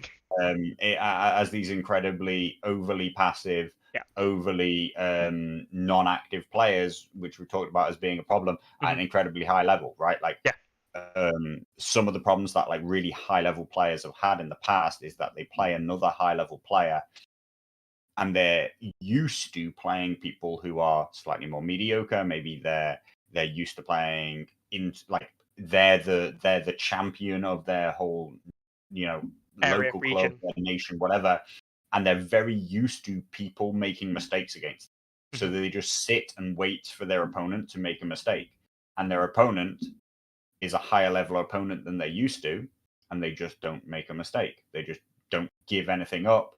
And suddenly they find themselves in hot water because they're not used to having to make something happen, right? And making something happen against a very high-level player is almost impossible, right? Like, it is almost impossible against a very high-level player to force something to happen. You're sitting there hoping and waiting that a mistake comes along, and the best you can do is make plays which invite mistakes. Yes, that's exactly what I was going to say. Yeah. Do things that your opponent thinks they can capitalize on because they can't, in truth, but they think they can. I wouldn't say they can't in truth. The good player will only accept it if it's a worthwhile risk, which then effectively, basically, you're saying you basically have to offer, like, oh, on a 2+, you'll win the game, mate, because your best chance you have is that they roll a 1 and that they get a disordered charge, like, and yeah. Sometimes you just got to put your I've seen it, right? You just got to put your faith in the dice and go, this is a risk I have to take because I definitely lose if I don't take the risk, and then I'll go, let's see what the dice say, and it's a dice game after all. And yes, you can be unlucky or lucky, but like, if you make a play which says, if he gets lucky I lose, and if I get lucky I don't lose, or if I don't get, if he doesn't get lucky I might even win, not even just lose, then sometimes that kind of trade-off is worth it. And then, but it's only worth it to the player who's like got the worst list, right? Yes, like, so that's the thing. Like, the person who's going to lose unless mistakes are made, unless something can be created out of good luck or bad luck. Either their own good luck or their opponent's bad luck. And so it can be incredibly the most difficult part about the current edition, since damage became incredibly less explosive, since since aggressiveness across the whole board was toned down, is that it's become incredibly difficult for one person to make things happen if the opponent doesn't want anything to happen. Yes. It's actually one of the most interesting things, actually, is this is why I'm a big proponent myself. If you're running certain types of lists, is ranged units have a lot of power because they kind of force certain things. Ranged units and cavalry units. One of them as a way of defending against things happening, and one of them as a way of kind of forcing something to happen. And it's why, basically everybody at the high level will tell you that infantry blocks, like expensive infantry blocks, are just not worth it because they don't offer anything from a threat level. They don't force something, but they also don't kind of like defend you against those forced things that often. So they're kind of like, no one plays Stag Knights competitively, right? Because it's an expensive unit, which we'll see them in the negative ELO tournament. They're not, people like them, but in traditional non-affected list building kind of formats, they just don't do what they want to do on the board. Yeah. So we'll dive into the negative ELO. We're not going to look at all the lists. Look at the stats first of all. This breakdown does surprise me. It does surprise me. I'm not surprised by the Stark entry, low entry. 3 NCUs available to Stark. I mean, the negative ELO, we talked about it last week. The biggest thing to take away was basically how many NCUs do you have the option of taking? Because if you're at 1 NCU, you're probably not going to take that. If you're taking 2 NCUs, it's difficult to do a 2-list format with 2 NCUs on the online meta. Although people do run 2 NCU more often than they used to, I do think it's still unpalatable for a lot of players to run double 2 NCUs. So running a 3 NCU and a 2 NCU is kind of like the limit most people will want to be at. Some players, myself and Carlo, will nearly always try and run 3-3 because 3-3 is, in our opinion, a lot of the time better. And a lot of the high-level players will tend that direction as well. Stark's only having access to 3, one of them being Rob, who is unpalatable into Targaryens, as we know, and is also, one of the commander options in Starks, means that it was a very difficult sell, I think, for Starks. So it doesn't surprise me at all. Lannisters, we talked about Red Cloak spam, and it's fair to say that there are a decent amount of Red Cloak style lists out there. We see a quad coming out of Decipher, which is just unpleasant. We see. The other thing is, I just hope that it doesn't win. Nothing against the Cypher, nothing against the list. Yeah. I hope that the best that you can achieve in this format isn't 4 of the same unit. Yep. Wow. Shout out to Rossi, who didn't run a single unit of them as a Lannister player, but I know that other players did. Oh wow, Lublack. Okay, Lublack's been testing things out, and he's gone for a 1 NCU list. He's mental. But I know, Wop's gone for double Red Cloaks in one of his lists. I know that Jacob's gone for Red Cloaks in his lists. And so I think it's interesting bringing it right back to like this rule of 2 that that Leonidas Games and the Leeds tournament ran, is that in the modern game in its current state, like once upon a time it could have been true, right? Like, but in the current game in its current state, nothing competitive is really realistically running 3 of things. No. Okay, there is the triple warrior sons, right? But like, I think that list is better with a unit crossbowman, personally. Yeah, exactly. Like a limit to 2 of stuff seems relatively arbitrary, right? Like basically nothing really wants to run 3 of stuff except outside of like the only one that seems to matter is Dragonstone Nobles. Some people might run 3 Dragonstone Nobles if they could, because 4-point units. Hey, it's the only one that I have access to. People might spam it. But we say that though, but they're barely picked at 2 of in most cases. So true. But like the 3rd might enable like particular list builds and stuff. Anyway, what we see is as we cut the field down, and not just cut the field down in terms of like units availability, like maybe like roughly speaking, half of all units are now disallowed, roughly speaking. we're not just doing that, but we're also cutting out most of the high win rate stuff. We're getting rid of like most of the things with majority efficiency, and what we're left with is average stuff and stuff which is doing truly terribly. Yeah. Is that we're left with a very small selection of things that people think have value. And suddenly we now we suddenly go towards seeing 4s of, 3s of very regularly. Like there is now a lot of spam instantaneously. And like as interesting as I think this format is, right? Like I think that shows how they're not arbitrary, but like how effectively like any version of bans does not lead us to a better game state. Like overall, it's a less healthy game state when people are having any level of success with 4 of the same unit on the board. Like that's not the game that we would like to be most successful. Mm-hmm. No, I don't think that's like a problem with the format. I just think it's very interesting that like I don't think that the 2 limit was required inside of the full release catalog, Mm-hmm. because we're lucky that there is enough balance in the game that spamming something 4 times over is not currently the best thing that you can do. That incredibly hard skew is not the tournament winning strategy at the moment.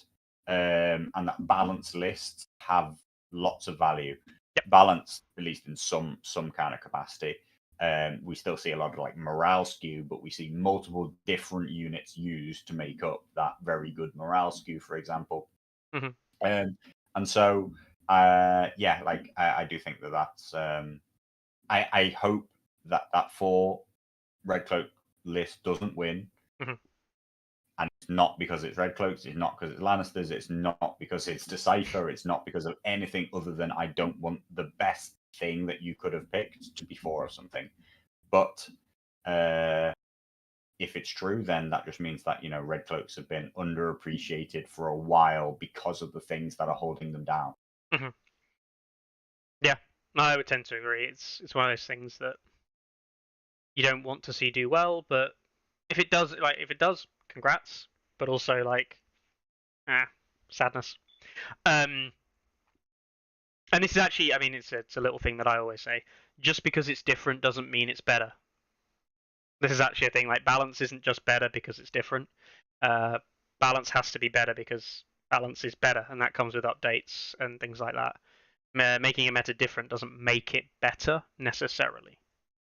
True, but the tournament shows that like just different without any necessary belief that it is better. Yes. So maybe some of the entrants do believe that it is better.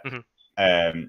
Just different is enough to create attention. Like yes, agreed there. Excitement and create interest in the game. So new balance is always interesting and exciting for people. It's not necessarily better. Yeah, I do believe that new balance, which is just as good as the old balance but no better, is an improvement, because I think you need continuous balance change. Yeah, you need the interest that's generated from something that's that thing that used to work doesn't really work anymore, but maybe something else does. Agreed completely. Yeah, I mean, Martell's being quite low. They had a very rough selection of stuff anyway. Like they just had a rough selection of units, 2 units and a couple of commanders and 2 NCUs. Doesn't surprise me that they 3 NCUs maybe actually. Doesn't surprise me that they had quite a low entry list though. And Greyjoys, because let's face it, shout out to Mikkel and Gamma who entered as Greyjoys, but when you take away, it's the same reason that like in Leeds you didn't see many Greyjoys at all there. The moment you take out the option, and ironically Greyjoy running like 3 bowmen is kind of basically the best thing you can do pretty much, because bowmen are so good and effective. They're probably the only faction in like the 2 of list where running 3 bowmen is probably better. I can see that being a bit of a nerf to them in the Leeds event, but like with no bowmen and none of the good performing units in Greyjoys, you are left with stuff that, I mean, Gamma's running the 9 activation Reaver spam. Credit goes to him where credit's due, but like, I think the 4 red cloaks would just walk all over that. Oh, here's a test at 10 morale again. Here's another test at 10 morale again. Here's another test at 10 morale. I mean, I don't want to play. I don't want to play against the 9 activation Reavers myself. No, it'd be horrible. So I hope, I hope that one of the many things that I think it loses to knocks it out before I have to face it. Or that we never cross paths, as it were. Mm-hmm. But I'm not wild about facing it with my 8th activation lists, because the issue with 8 activations is always that you've made some sacrifices over 7 to be the higher activation list, and then if somebody else makes more sacrifices and gets the 9, then you wish now that you'd run 7 and hadn't made the original sacrifices a lot of the time. You now wish that you just had stronger units, because you don't have any activation advantage and you don't have any good units either. Yeah. So yeah, it's a sad day to be a Greyjoy though. I hope the Greyjoy players do really well. But yeah, they're not having a good day. Targs, I thought Targs might be a little bit more popular, just because the Targ roster, outside of like Drogo, Vets, Jorah, which I know is meta Targs, I actually think the majority of the Targ roster was pretty good. What was left was passable. I thought there was play there. I've run some Targ lists in negative ELO for practice there, and I'm not going to say they were good lists, right? But they were enjoyable to play. They were fun to play, and I could see, I can make these changes here. This is how the list could work. And yeah, I'm a bit disappointed that Targs had. Okay, they were still like the 4th biggest faction, which is better than the others. But it was a disappointing showing for Targs, I think. Again, Baratheon, I wasn't surprised by. A lot of people looked at Baratheon initially and kind of went, Baratheon, 2-side list building again. You've kind of got options for both sides. You can again throw 2 different list shapes that offer different solutions or different problems. Therefore, running into this kind of game where there are simply less options for most factions means they probably can't throw 2 significantly different looks, and therefore Baratheons will have more play. I went straight in and I looked at Baratheon and went, I can make 2 Baratheon lists that I'm happy running and feel comfortable running. I then memed a little bit, but hey, who doesn't love a good meme? And I noticed you went for, obviously Baratheon again, you've been playing Baratheon, Carlo, but did you kind of have the same feeling? Well, I mean, I would say it was different in that this is an Andrew list, which I actually, when the very start of season 1 came around, I played not exactly this, but like like the Stormcrows. The Stormcrows are Lightbringers. Yeah. I think the Hedge Knights might have been something else at the time, but like basically this list, you ran slightly double. better use. Was it double Kingsman? Of course. It might have been double Kingsman. I think maybe. It was double Kingsman. I don't think I would. No, that's not true, because I actually Kingsmen are one of the units that I only own 1 of. Must be. So I don't know. You know what? It might have been double Lightbringers at the time. I remember playing this list. I remember you playing this list into me, I think. Yeah. This is a list that I wanted to be able to play, and I want to play, and I want Andrew and Kingsmen to be viable. I just like the unit, yeah, and like it's interesting because I like Kingsmen. I really like the unit, and Andrew feels like the synergy is unbelievable. It feels like everything is there, and yet the combo is still in full competitive play very, very mediocre to under par. There's a reason why he's like one of the least highly. I think he's the bottom rated Baratheon commander, right? I think he's one of the worst rated commanders in the game, mate. That's how. Yeah, I thought so. I think it's like basically neutrals and then him. So yeah, and that's because he looks like he should work, but he doesn't. Now, again, this is possibly just optimism. Yeah, there we go. All right. Sadness. Yeah, cool. Yeah. Dario neutrals, Vargo neutrals, Ramsey neutrals, then Andrew. Interestingly, in faction, he's about the same as in faction Mag. Which just shows you how bad Mag is compared to the rest of the factions, and Andrew is literally that bad as well in relation to the rest of Baratheon. They are sad commanders. Everyone looks at Mag and goes, he's shit, and everyone looks at Andrew and goes, I can see play with him. Nope.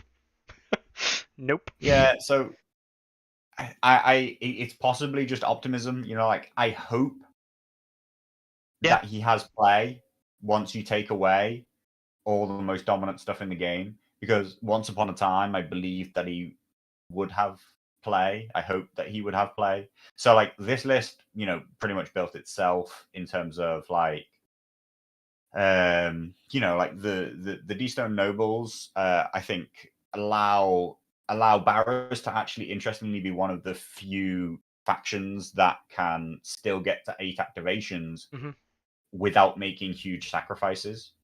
They also combo quite nicely with Andrew, in my opinion.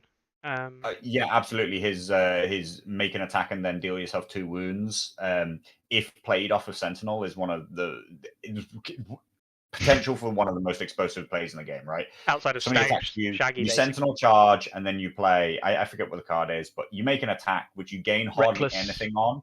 But it's not Reckless Assault, is it? Yeah, Reckless Fury. Possible.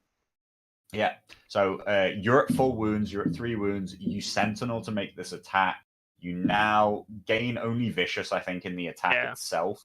But then off of the back of that, you do yourself 2 wounds. You're now gaining +4 auto hits on every attack. I think it is, right? 2 auto hits per wound. And you can now activate, and the part that I always used to forget and need to very much remember is you can now retreat and charge anything because you're a solo rider. You're not even forced to just like attack. You can now retreat. You could get into a flank. You could get into the rear. If you were in the flank, you can get into a unit that your opponent didn't think you could. And all of that off of the back of the fact that you're rolling 3 attacks +4 auto hits, all with Sundering. Like, this is a unit which has to be play around. Let's put it that way. Like, this unit has to be considered at all times, and yet you can bring it to the field for 4 points. Now, there are very few factions after the cutoff that are able to bring things to the field that people give a shit about for 4 points.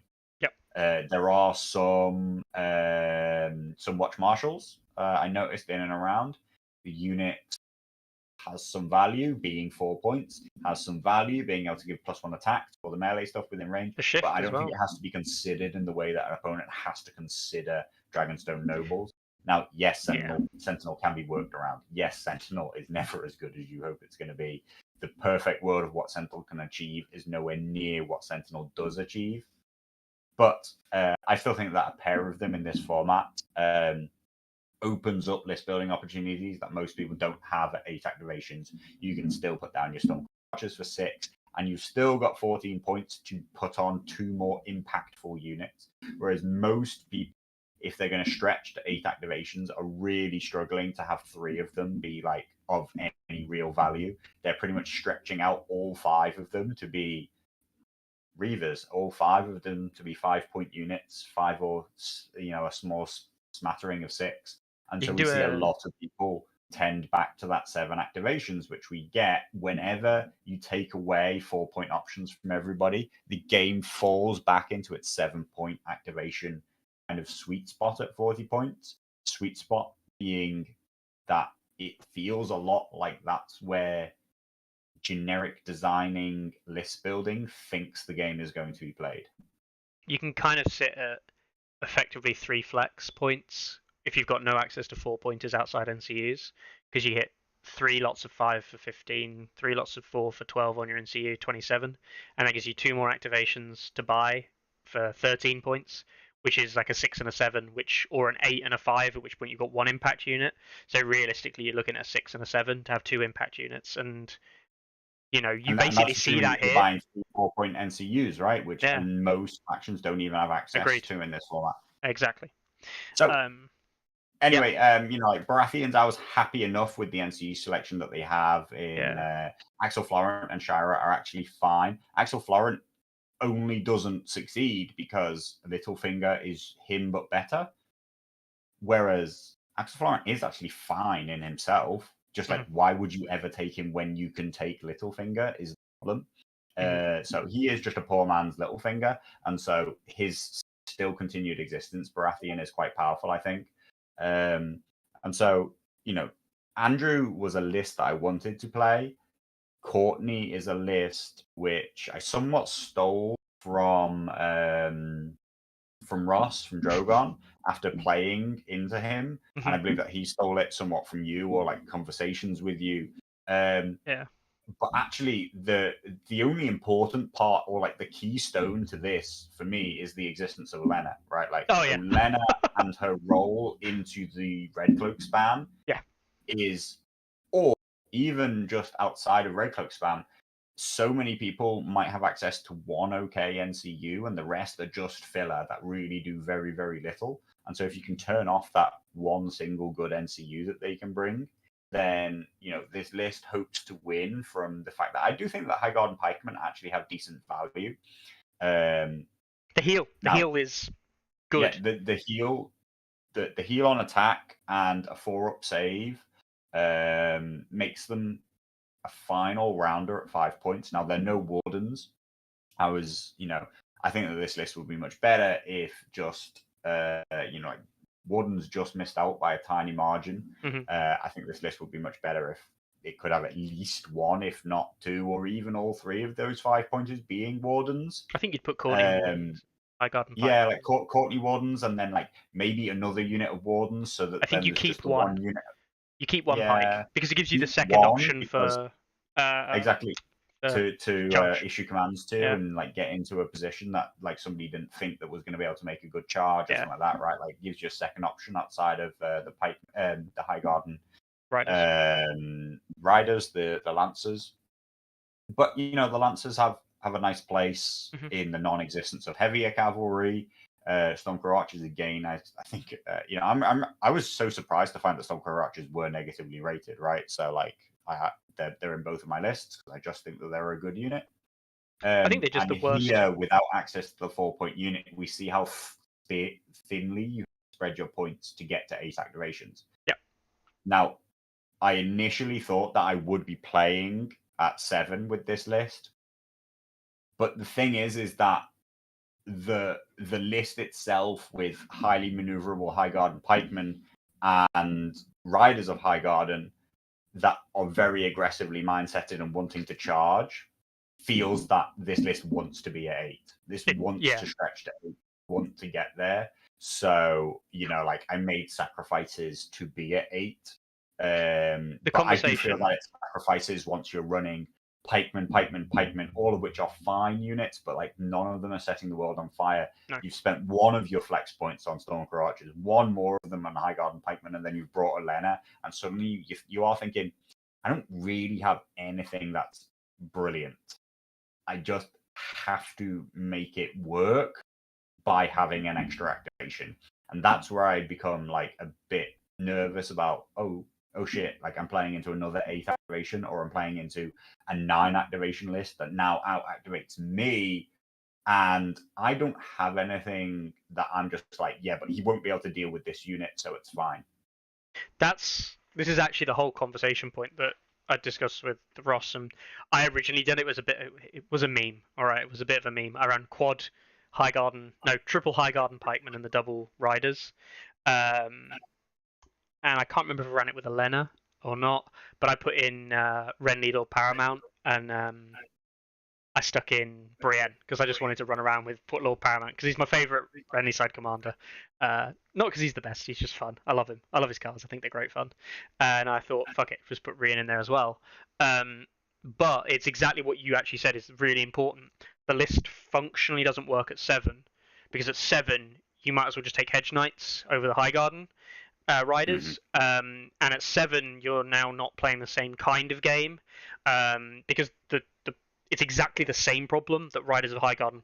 The reason why they are negative, right, is that in traditional list building where people are running at 8, 9, or even 10, as we know, super meta, the Highgarden riders. This list doesn't get better if you unlock all of the rest of the stuff for Renly, really. we talk about the inclusion of wardens, but that's it. That's literally the only changes. And the problem is now people running 9s and 10s. Your riders of Highguard and go, we can never set up a charge.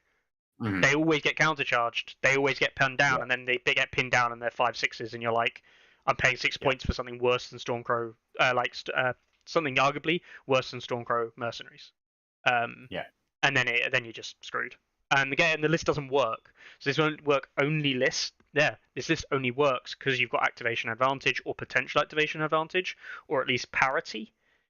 And then you can play Yeah. around 6-move Lance Cav, and you have play, right? There's discussions now, whereas there isn't a discussion pre negative yellow.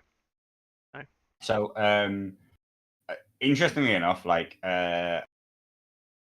Andrew, who I like really thought that like this is something that I want to play, this is something that I really hope is good. When Highguard and Pikemen first came out, and Riders of Highguard, sorry, just call them Lancers. Just call them Lancers. When the pair of the Highguard stuff came out, this is actually a list pretty much that I put on the table, except that it was 2 units of Riders of Highgarden. Is that I played it like straight away, and like I did think that I was disappointed. Like, let's just put it that way. Like, the reality of what it achieved on the table was not what I had hoped. You know, like it was what you said. I found myself just being now. Interestingly, I think it was with the old Barra deck. So I think this is 2021 rather than season 1. Right. Okay. So this is when the before the Barra deck changes, which were actually quite impactful, and gave you a lot more token play, of course, right? Like, and gave you a lot more options. Like, the improvements to like Baratheon Justice for a start are just like crazy. Traffic lighting people. But exactly. Setting that gives you the opportunity that, like, as long as the riders are unengaged, if you make an attack, say with like a ranged unit or something like that, and I just light you up with all 3 tokens, then now that charge that you thought, oh, I could weather that, now is just suddenly like crazy dangerous. So this list again is something that I've actually tried on the table, and again I found very, very wanting. Now, I don't think it particularly was the meta that kept this thing wanting, but I think that again, it's a list that almost naturally wrote itself if you're of the mindset that you're like trying to get to 8 activations, right, and you're keeping everything cheap. When all this new Highgarden stuff came out, it felt like it wrote itself, and then I was like, yeah, but it doesn't really succeed. Now, I didn't take it just because this list writes itself the way Andrew does. I took it specifically with the idea that I needed a list with Olenna in it. And this is a list that came together quite naturally around Olenna, because I felt that Olenna was one of the best things Barra can bring to the table, or maybe just the only thing Barras can bring to the table if they're scared of a Red Cloak spam. Definitely. And yeah, Clarence is right, which is that I use riders so infrequently. I thought that they had +4 hits on the charge, not +4 dice. That's probably one of the reasons why I was so disappointed with their performance.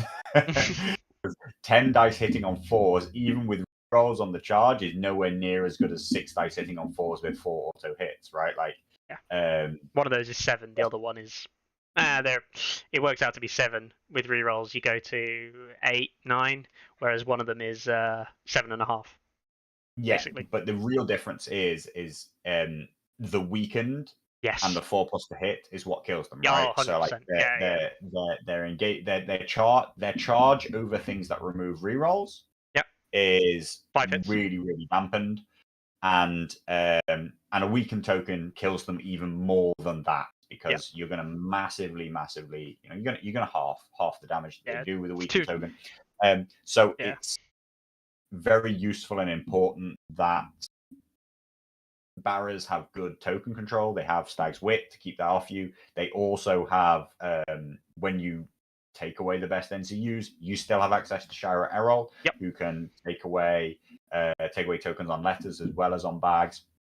So, like, there is a place that this list can succeed in my mind, but again, it's in a very tame meta. It's in a very, all the things that you're normally scared of are gone. You have to not believe that you're playing into anything 9 activation, because otherwise I just don't think this list works at all. Mhm. If I meet 9 activations, I will almost definitely be choosing Andrew, because I feel like, again, it has those units that it can put in your opponent's face, which they're going to have to do something about. Whereas the 9 activation can just sit and say, okay, your High Garden list can give me its best shot, and then I'll just take it apart. Yep. So yeah, like I feel happy enough with the lists. First round, I got matched up against Marky Mark, All right. and his Night's Watch. Now he is playing. I think he's got a 6 activation list. One of them. He's got a 7 6? and no, 6. they're Yeah, both the 7. 6. Oh yes, Yes, the that one's 6. 6. Yeah. Yeah, so this is a very tough 6. It's a very expensive 6. So you got Crossbowman Dario, and it's so all in on bags control. So I'm like, so again, I'm really glad that they still have access to Alistair Florent. And also specifically that, like other people don't have access to Littlefinger is a very important key role to also improving the value of Alistair Florent, because an opponent can't just say, oh, I control bags, by the way, this round. So the bags load on the 6 activation list is really high, but it is one of those things where my 8 activations suddenly doesn't look so appealing against 6, because he's running such tough lists that at a point like that, I wish I had a 7 activation list, which also had like 4 powerful threats in. I would like to have +1 activation and more powerful units. But yeah, so we'll see where that one goes. I can only imagine he'll use this list, because otherwise he's bringing Yoren against possible Elena. Yeah, which feels like a the mistake. biggest waste of points anybody ever spent. Yeah, that is Elena's. That's like Elena's hunting ground, isn't it? It's like someone bought a 6-point NCU that I can switch off. A 6-point NCU who not only could she switch off, but she can switch him off like half the time, and then that makes him have no effect the rest of the time, pretty much. Yeah. So yeah, we'll see what it goes for, but I think that I have some good counters to both lists. But the 6 activation one, like, is dangerous because it's got 4 dangerous units. All units are dangerous, and it has the unit that I think is genuinely the single best 8 points in the entire format that can be spent, which is Hedge Knights with Cold Hands. I do think that is actually like legit. I think that's the best 8 points in the game. Do you know what I absolutely love about this unit as well? And it is, believe it or not, this sodding guy here, Craster, because you can afford to take 6 wounds on the Hedge Knights or more, drop down to your 2nd rank, and still open with Craster onto swords for having 2 ranks, putting out that vulnerable 7 dice on 3s. Like, I'm not going to sit here and advocate for including this in like real list building, non-negative ELO list building, but in the negative ELO, this becomes a tank that can also just deal out damage. Like, you can just risk it and go, sod it. And then at least if I get to open the next round, I can do a lot of damage. I think it's nice, and Donald kind of pushes that further as well. But it's very all in on a couple of mechanics, and the moment those mechanics run out, it struggles, having played against it. So, I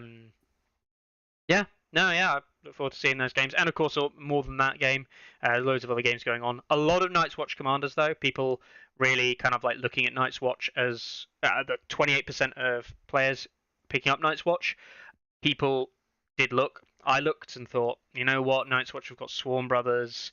Jaw Commander's really not bad. Like, Jaw Commander is like fine. He has basically the old Jaw NCU style thing on one of his cards. He's got worse overgrowth.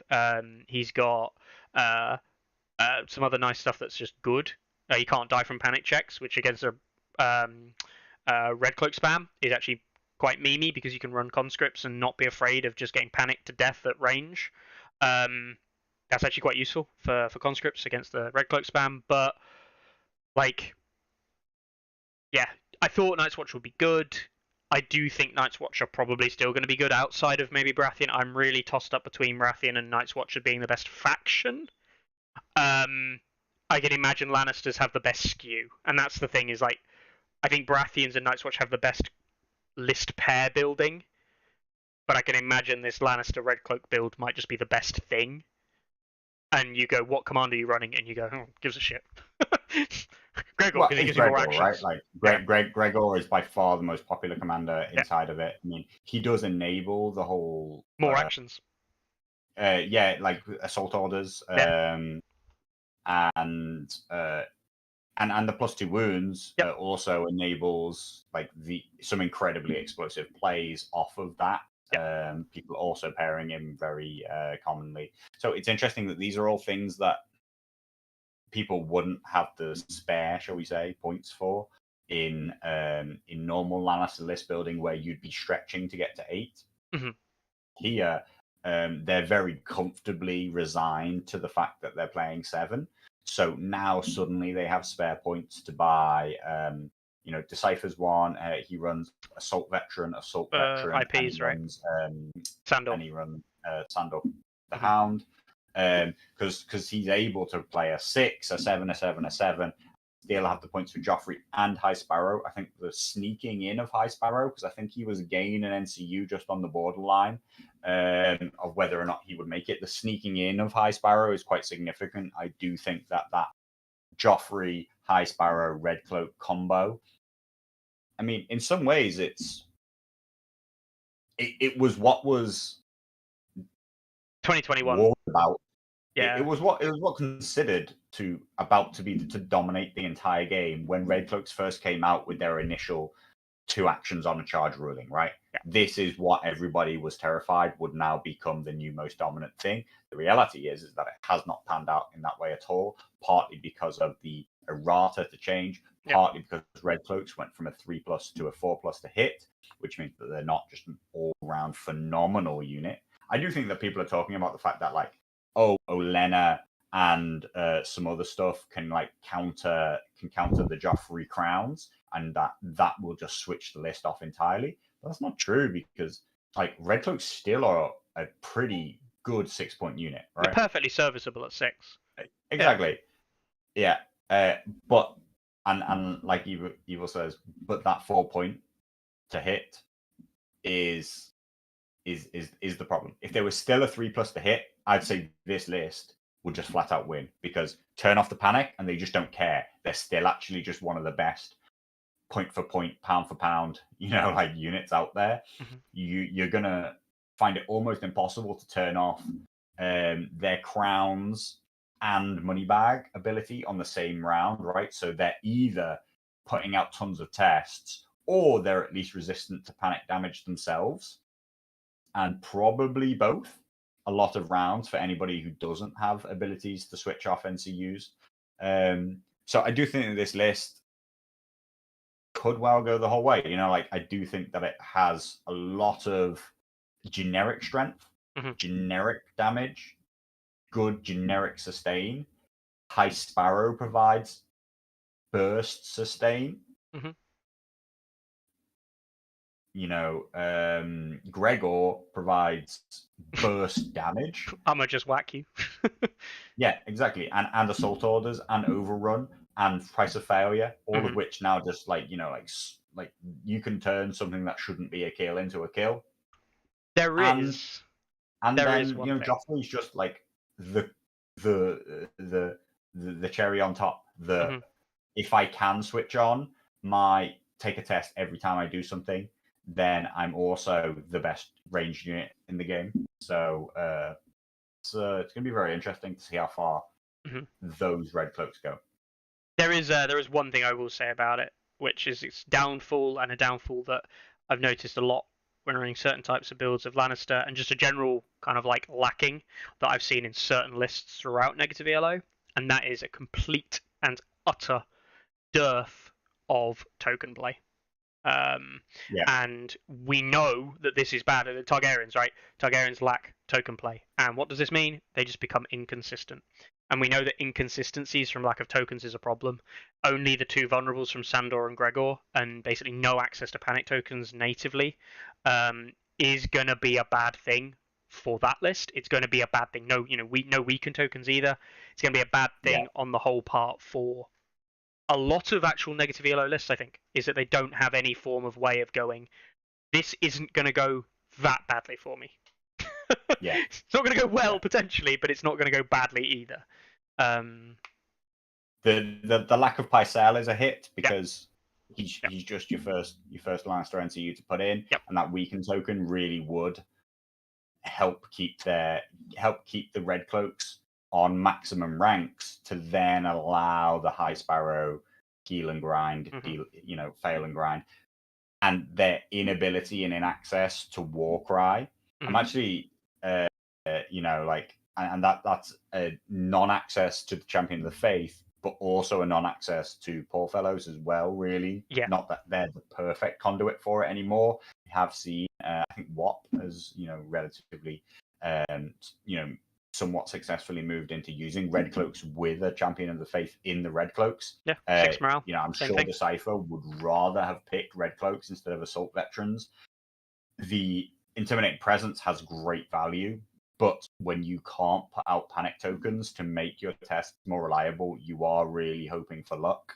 And whether or not it can work 5 rounds out of 5 rounds is a tough ask. So yeah, I think that it's the upper potential of that list and the upper explosivity of that list and its quality sustain are all scary, but the person fielding it should also be scared about the fact that everything feels quite unreliable, and that they probably do need to make a big play, particularly coming in against like an 8 activation list, where if you just bumble forward and then suddenly someone double triple taps you, then now you're just a Red Cloak unit down, and things are not getting better for you. And they'll look to press harder, because if they let the gas off, you'll just kind of regroup. So they just go, right, and now we just keep Pac-Man. You munch, and then you just keep munching. Don't slow the munch. So, all right, it's going to be a hopefully good event. I really look forward to seeing it play out. Yeah. Good luck to all the people involved. I was originally going to play, but some stuff have kind of like aligned where I didn't really want to put myself into a position where I had to play games against people each week. It is me. I probably will find the time. But yeah, some stuff come up, so I don't really want to have to commit to that necessarily. Which is a shame, because I've been enjoying playing negative ELO on just LFGs. Had some really good negative ELO games. All right then. You know what we haven't done for a little while, Carlo? And I say a little while, we haven't done it today. We haven't looked at any nice pictures. And on the topics of Red Cloaks and Lannisters, I'm going to show you this unit here. I'll zoom out because that's a horrifically close and blurred picture now. There we go. Look at that. Yeah, nice. Yeah, they are, aren't they? You know what? For a long time, I didn't play Mountains Men.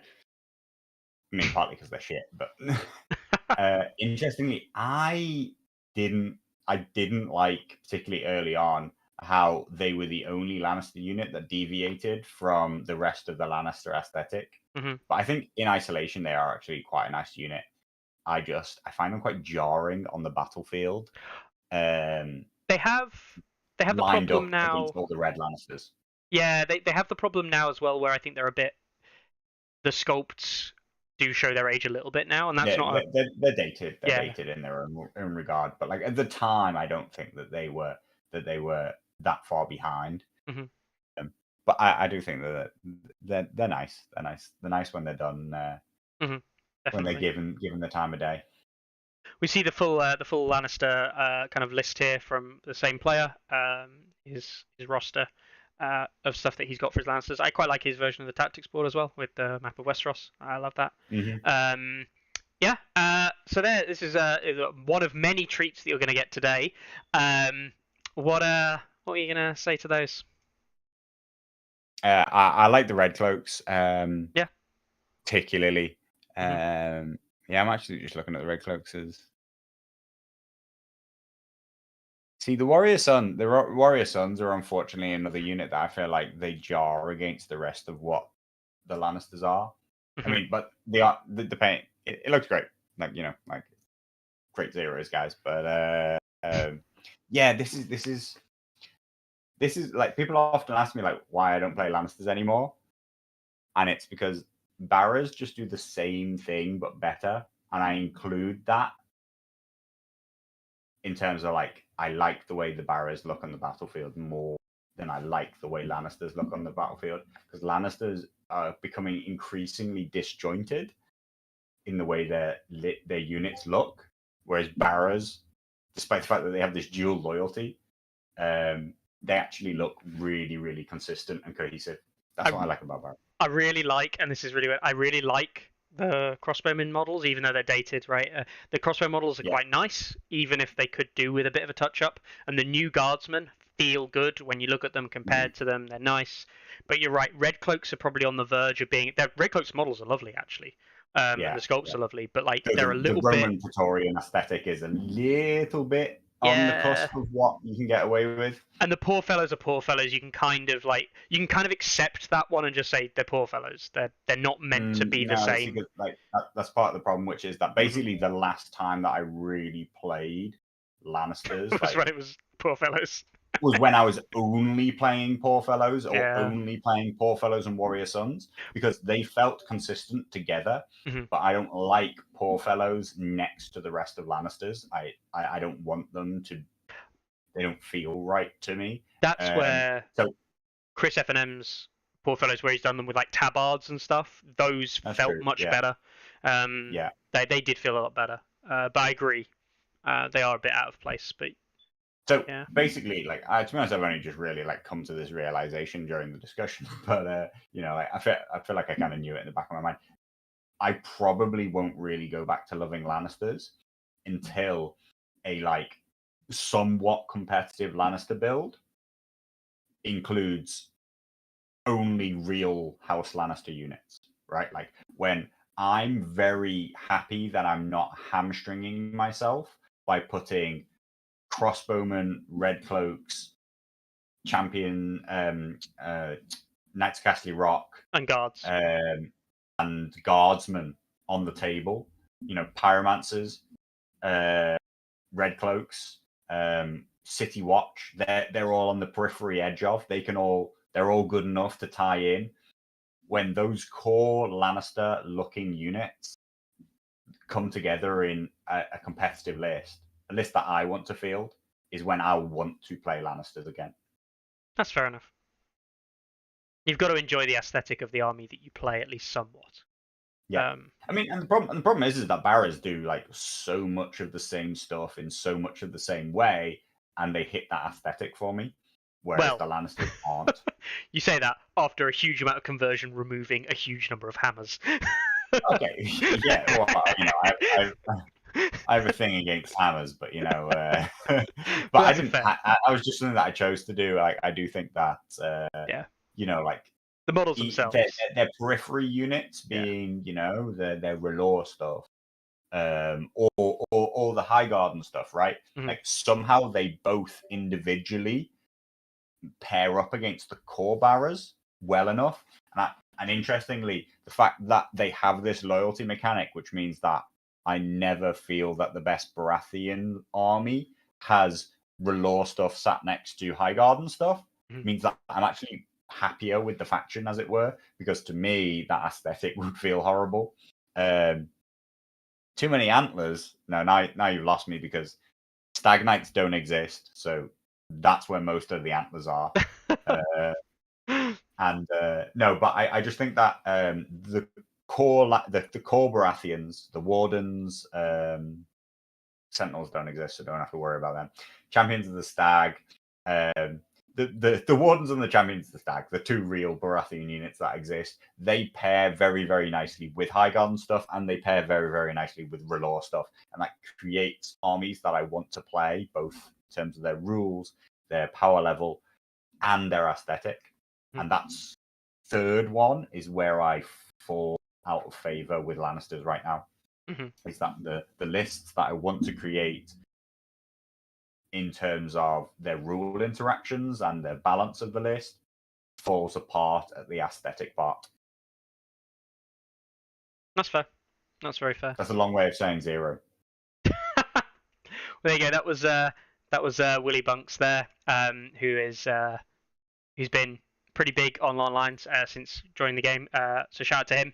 He did actually say he laughed at one of your comments, or a comment that he wanted to make, or lower quality, but also lower fantasy, and most importantly, much lower bases. In contrast to Luke's high fantasy, high bases. So there you go.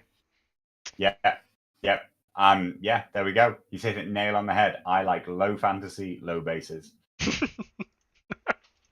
There we go. Man of my own heart. So we actually also have another shout out to a man who I think has, I can't remember if he's been in chat today, but he attended an event over the weekend in Canada, in Canada, and he attended with the God Awful Free Folk. Boo hiss, boo hiss. I think he ran a double Mance as well, right? Even more boo hiss, boo hiss. No. But the reason he brought these to my attention, the reason he sent these to me, is in his own words. He completed these. He completely painted this selection of things you're about to see in 1.5 months. 1.5 months. Not a single day. God, no. So we've got an eagle. You'll never guess which faction this is for. Armor. We've got a raid leader. We've got Tormund. We've got Mance. We've got Craster. We've got Lady Val. We've got Ygritte with their sweet red hair as well. We've got Varamir. We've got Mag. Good shout out to Mag. Disappointed. No conversion. Thens. We've got Trappers. We've got Raiders. We've got a chariot and a couple of different looks of this chariot. And we finish it off with the whole army there, fully painted, all the units. 1.5 months of work that was for Clarence Ariakas to get ready. There you go. Boo. Hey, at least he painted it up though, right? Yeah, honestly, at least he painted it. Yeah, he actually sent them to me about a week ago or something. I think I didn't even respond, which is classic. which is classic me, by the way. If you ever send me something on Discord, there's actually a decent chance that I just don't respond to you. If I instantly, if I open it and it instantly makes me kind of think, oh, then chances are I will never respond to you. That might be you just sent me something that says, by the way, the site is broken. Then that probably makes you go, oh. which means that I close Discord down.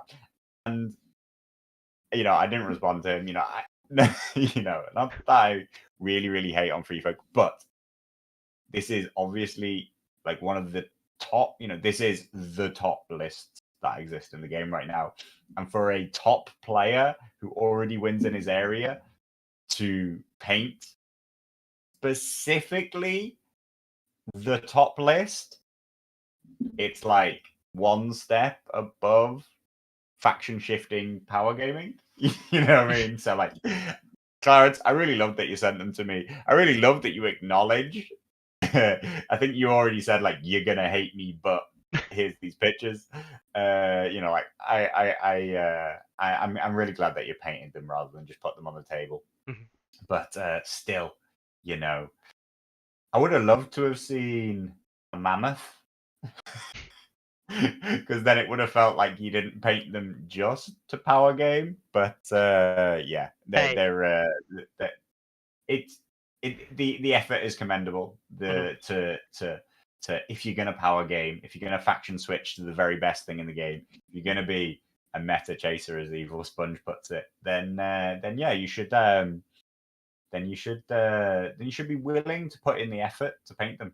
And you know what, I have to at least accept those who are willing to put the effort in are they're going to make people in my mind, going to make people significantly less unhappy than if you turn up with complete bare plastic, pulling your Mance out of the box for the first ever time and then tabling somebody with it. That's That's probably one of the ultimate feels bad.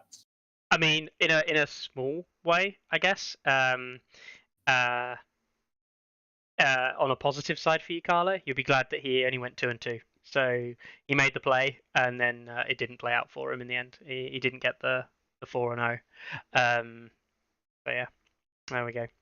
But you know, but all jokes aside, yeah. I fully understand like the you know, like if we look in my cupboard full of models that are completely unpainted, like the majority of them are, you know, B tier lists, right? Like B tier units. You know, I have to accept that like the things that I want to paint are the things that I want to put on the table, and things that I want to put on the table are things that are generally, you know, above the curve and powerful. You know, like there aren't that many units. You know, I fucking love the King's Men, right? But I haven't painted them because I don't want to play them. You know, like I don't want to build a list with them because they're just not performing well. So you know, like I do absolutely accept the you know, like why would I paint things that I don't want to play? Why should we avoid playing the most powerful things in the game? You know, like I'm never for that side of things. But yeah, you know, like Clarence got his comeuppance if he didn't do as well as he wanted to because he spent his time painting instead of practicing. I actually, you know, and no faction, no matter how powerful it is, you know, Mickey's going to sit there all smug, pretending like free focus some really hard faction to play. But the point is that no faction can be performed at a top level without some practice. Without, like, at the very least, you need to have played against it a lot. You can learn a lot from playing against it. Practice doesn't necessarily mean that you have to play it a lot yourself. If you played against it a lot, then you'll already know a lot of the tricks as soon as you start to play it. But some practice in your own right also goes a long way. There is still tons of player skill involved, and a lot of it is transferable faction to faction. But there's a percentage which, you know, you got to learn each faction, its ins and outs, and its matchups. So being able to jump from faction to faction isn't always possible as easily as people think. Yeah. What was I going to say? Oh yeah, the on the topic of units you like to run and painting them, it's actually one of the biggest.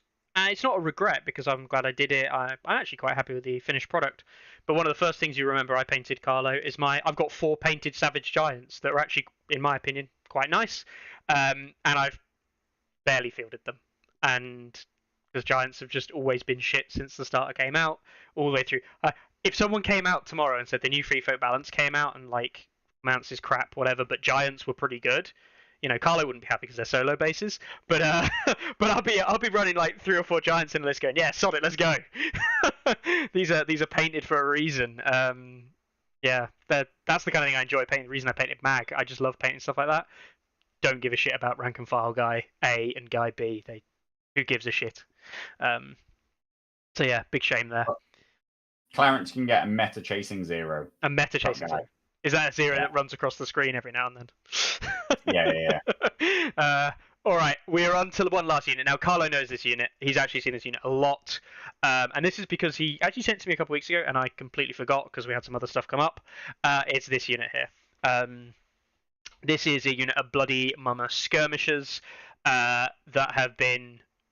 I mean, I find it hard to really talk about them in terms of, like, saying positive things about them, because I'm gonna say positive things about them because I actually know the guy really well and I like his painting style. And what I like about this is our clubmate Dan, his Bloody Mama Skirmishers, and the thing that I like so much about this is that it incorporates Dan's style of painting, which is quite it's an understanding of color that I think a lot of people don't realize, but in quite a messy style. So his things always look battle worn and like grimy, for want of a better term. But grimy not because they're literally badly painted, which I know that is like that's my grimy kind of models.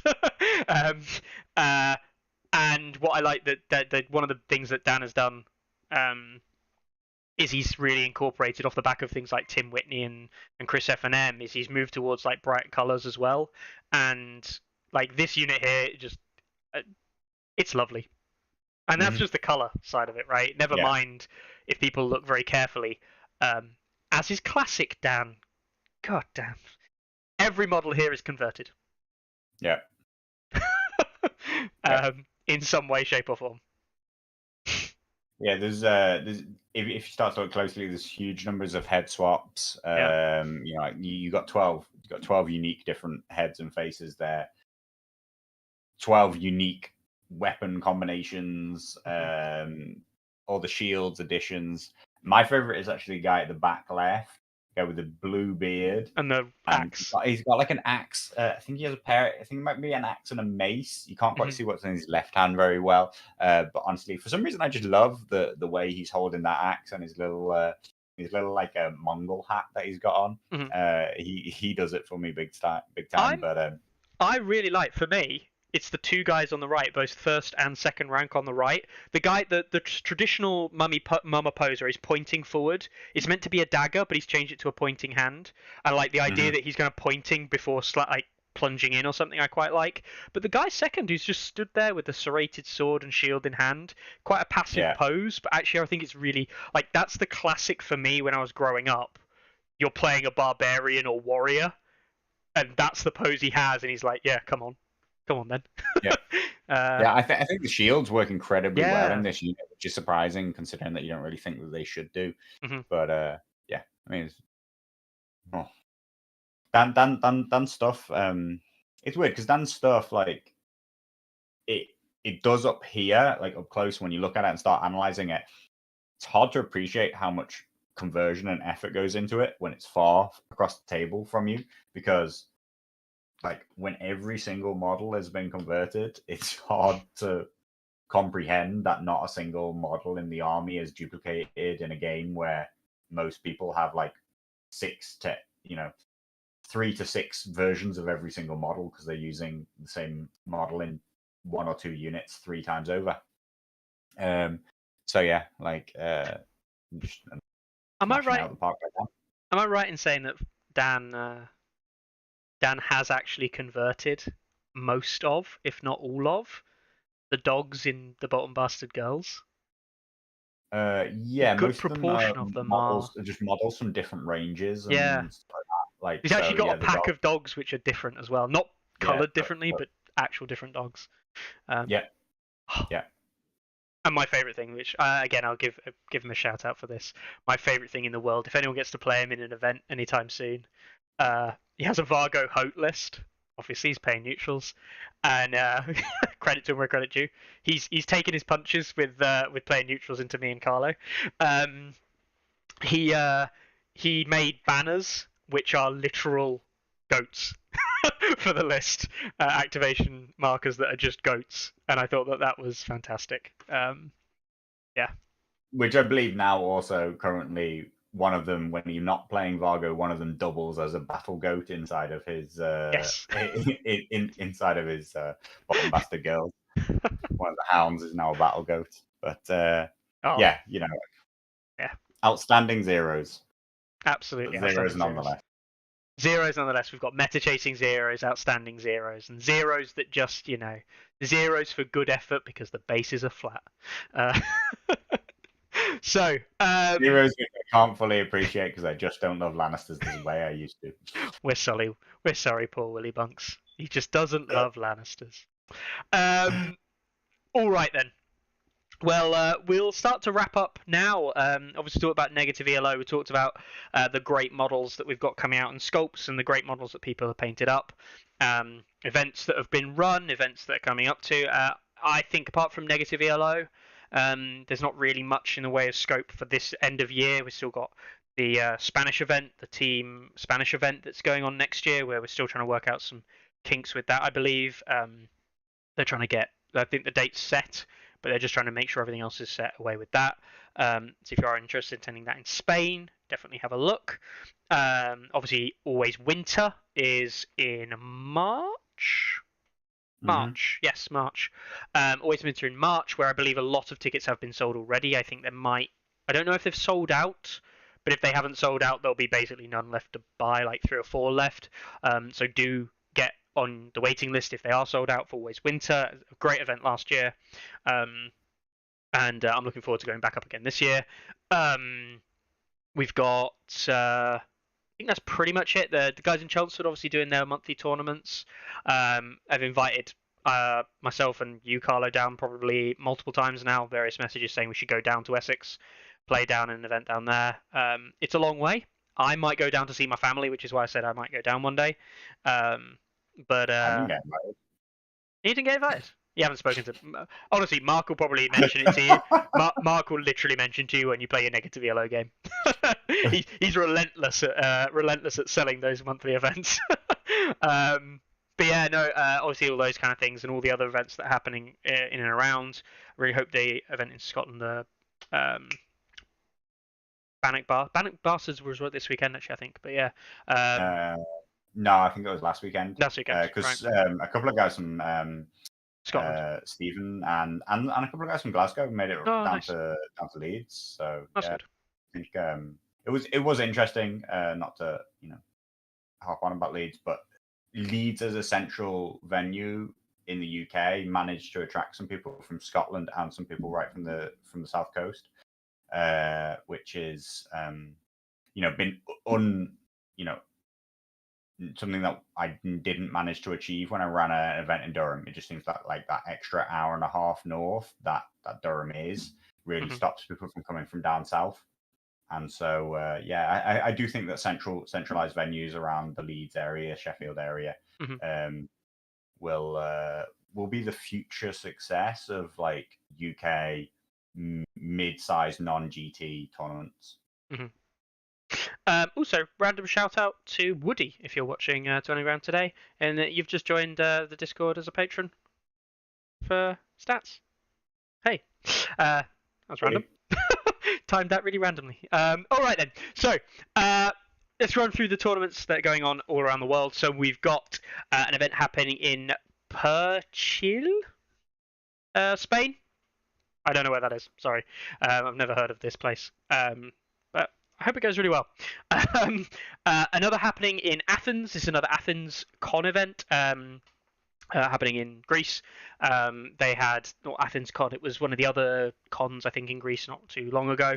But yeah, I really hope that goes really well. It's great to see the Greek kind of scene growing a little bit and get some more. I know that there's been rumors, or I've heard rumors of the guys in. Oh my God. The island, Malta, with the Malta scene, Gold on Dice. I've heard some rumours that there may be something going on there. Again, I don't know, but the guy who used to run that scene was asking questions about meta and running events and stuff, seeing where the things were at. So maybe that'll come back. It reminded me.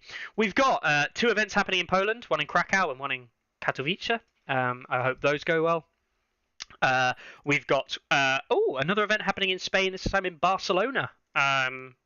Wow, so quite a few events. Spain competing with Poland for events this weekend. Wow, that doesn't happen. Poland going to lose their title. We've got California. No, I mean they run 5 every week, so. Hey, Spain might manage it.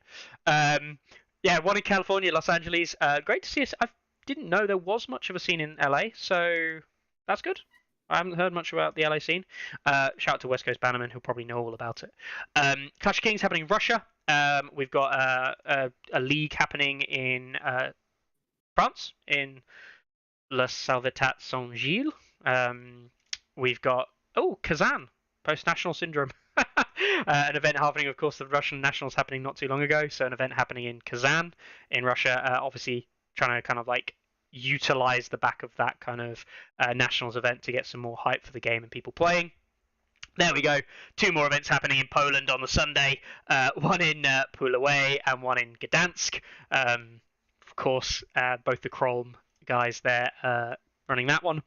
And that takes us through to this week. So that's 1, 2, 3, 4, 5, 6, 7, 8, 9, 10, 11, and of course the the negative ELO event kicking off this week as well officially. So that's 11 events plus an online one all running this week. It's becoming pretty standard. Kudos to Poland for still propping up 4 of those. So, yeah. Yeah, it's looking good. I mean, this is consistent. We're seeing 10 or 11 events happen across the go almost weekly now. I remember when it was 7 a week. I remember when it was 5 a week. I remember when it was, hey, we've got an event this weekend. Yeah, I think I also noticed that the main Facebook groups crept up at some point to like 11.2 thousand members after being like what it felt like was kind of like hard stuck in. So I think it was 11.8. I think I just said 11.2. I think it was 11.8, so nearly 12,000, and it seemed to be stuck in the 10,000 region to me for like literal years of like COVID. So hopefully we're seeing like some wider growth of the game and the community as a whole. And I think that like I think that it's been rife and ready for it for ages. And you know, that might be, you know, the improved distribution coming out of Poland, the fact that Canada's getting some stuff, who knows. But I just hope that the game keeps growing in all your areas, and if it is growing in your area, then let us know, and let us know about your events that are going on and stuff like that. We'd love to talk about growth of the game and not just, you know, will we ever see these units? All right. If anyone does want to talk about the communities and things, you know, we've had plenty of people on, the likes of Luke and other people, and you want to talk about the game in your area, your experiences, and maybe just, you know, come on, ask us questions. Don't be afraid to step up and ask. A lot of people think that I might approach people to come on the show, and sometimes I do. You know, sometimes I do, but the vast majority of guys we have come on the show are people who've just said, look, I want to come on and talk about this thing. And I'll often say yes, and then Carlo goes, oh, we've got someone coming on, have we? And that's absolutely fine. If there's something dying in some point you want to make or some discussion you want to have, then absolutely let us know, because, you know, this is a show about the community first and foremost, and you guys are the community. So, yeah. All right, well, catch out. Stay tuned for any other events happening this weekend in terms of like streams. There might be some games streamed obviously on Discord or through the YouTube channel, depending on what comes up. I might commentate on some games if I fancy doing that, or no, Carlo might even stream his game to YouTube. You never know. It is technology though, so it's unlikely. And if not, guys, we'll see you next week. I hope you have a great weekend. I hope you enjoy your games, and yeah, take it easy. Ready? Aim! There's too many.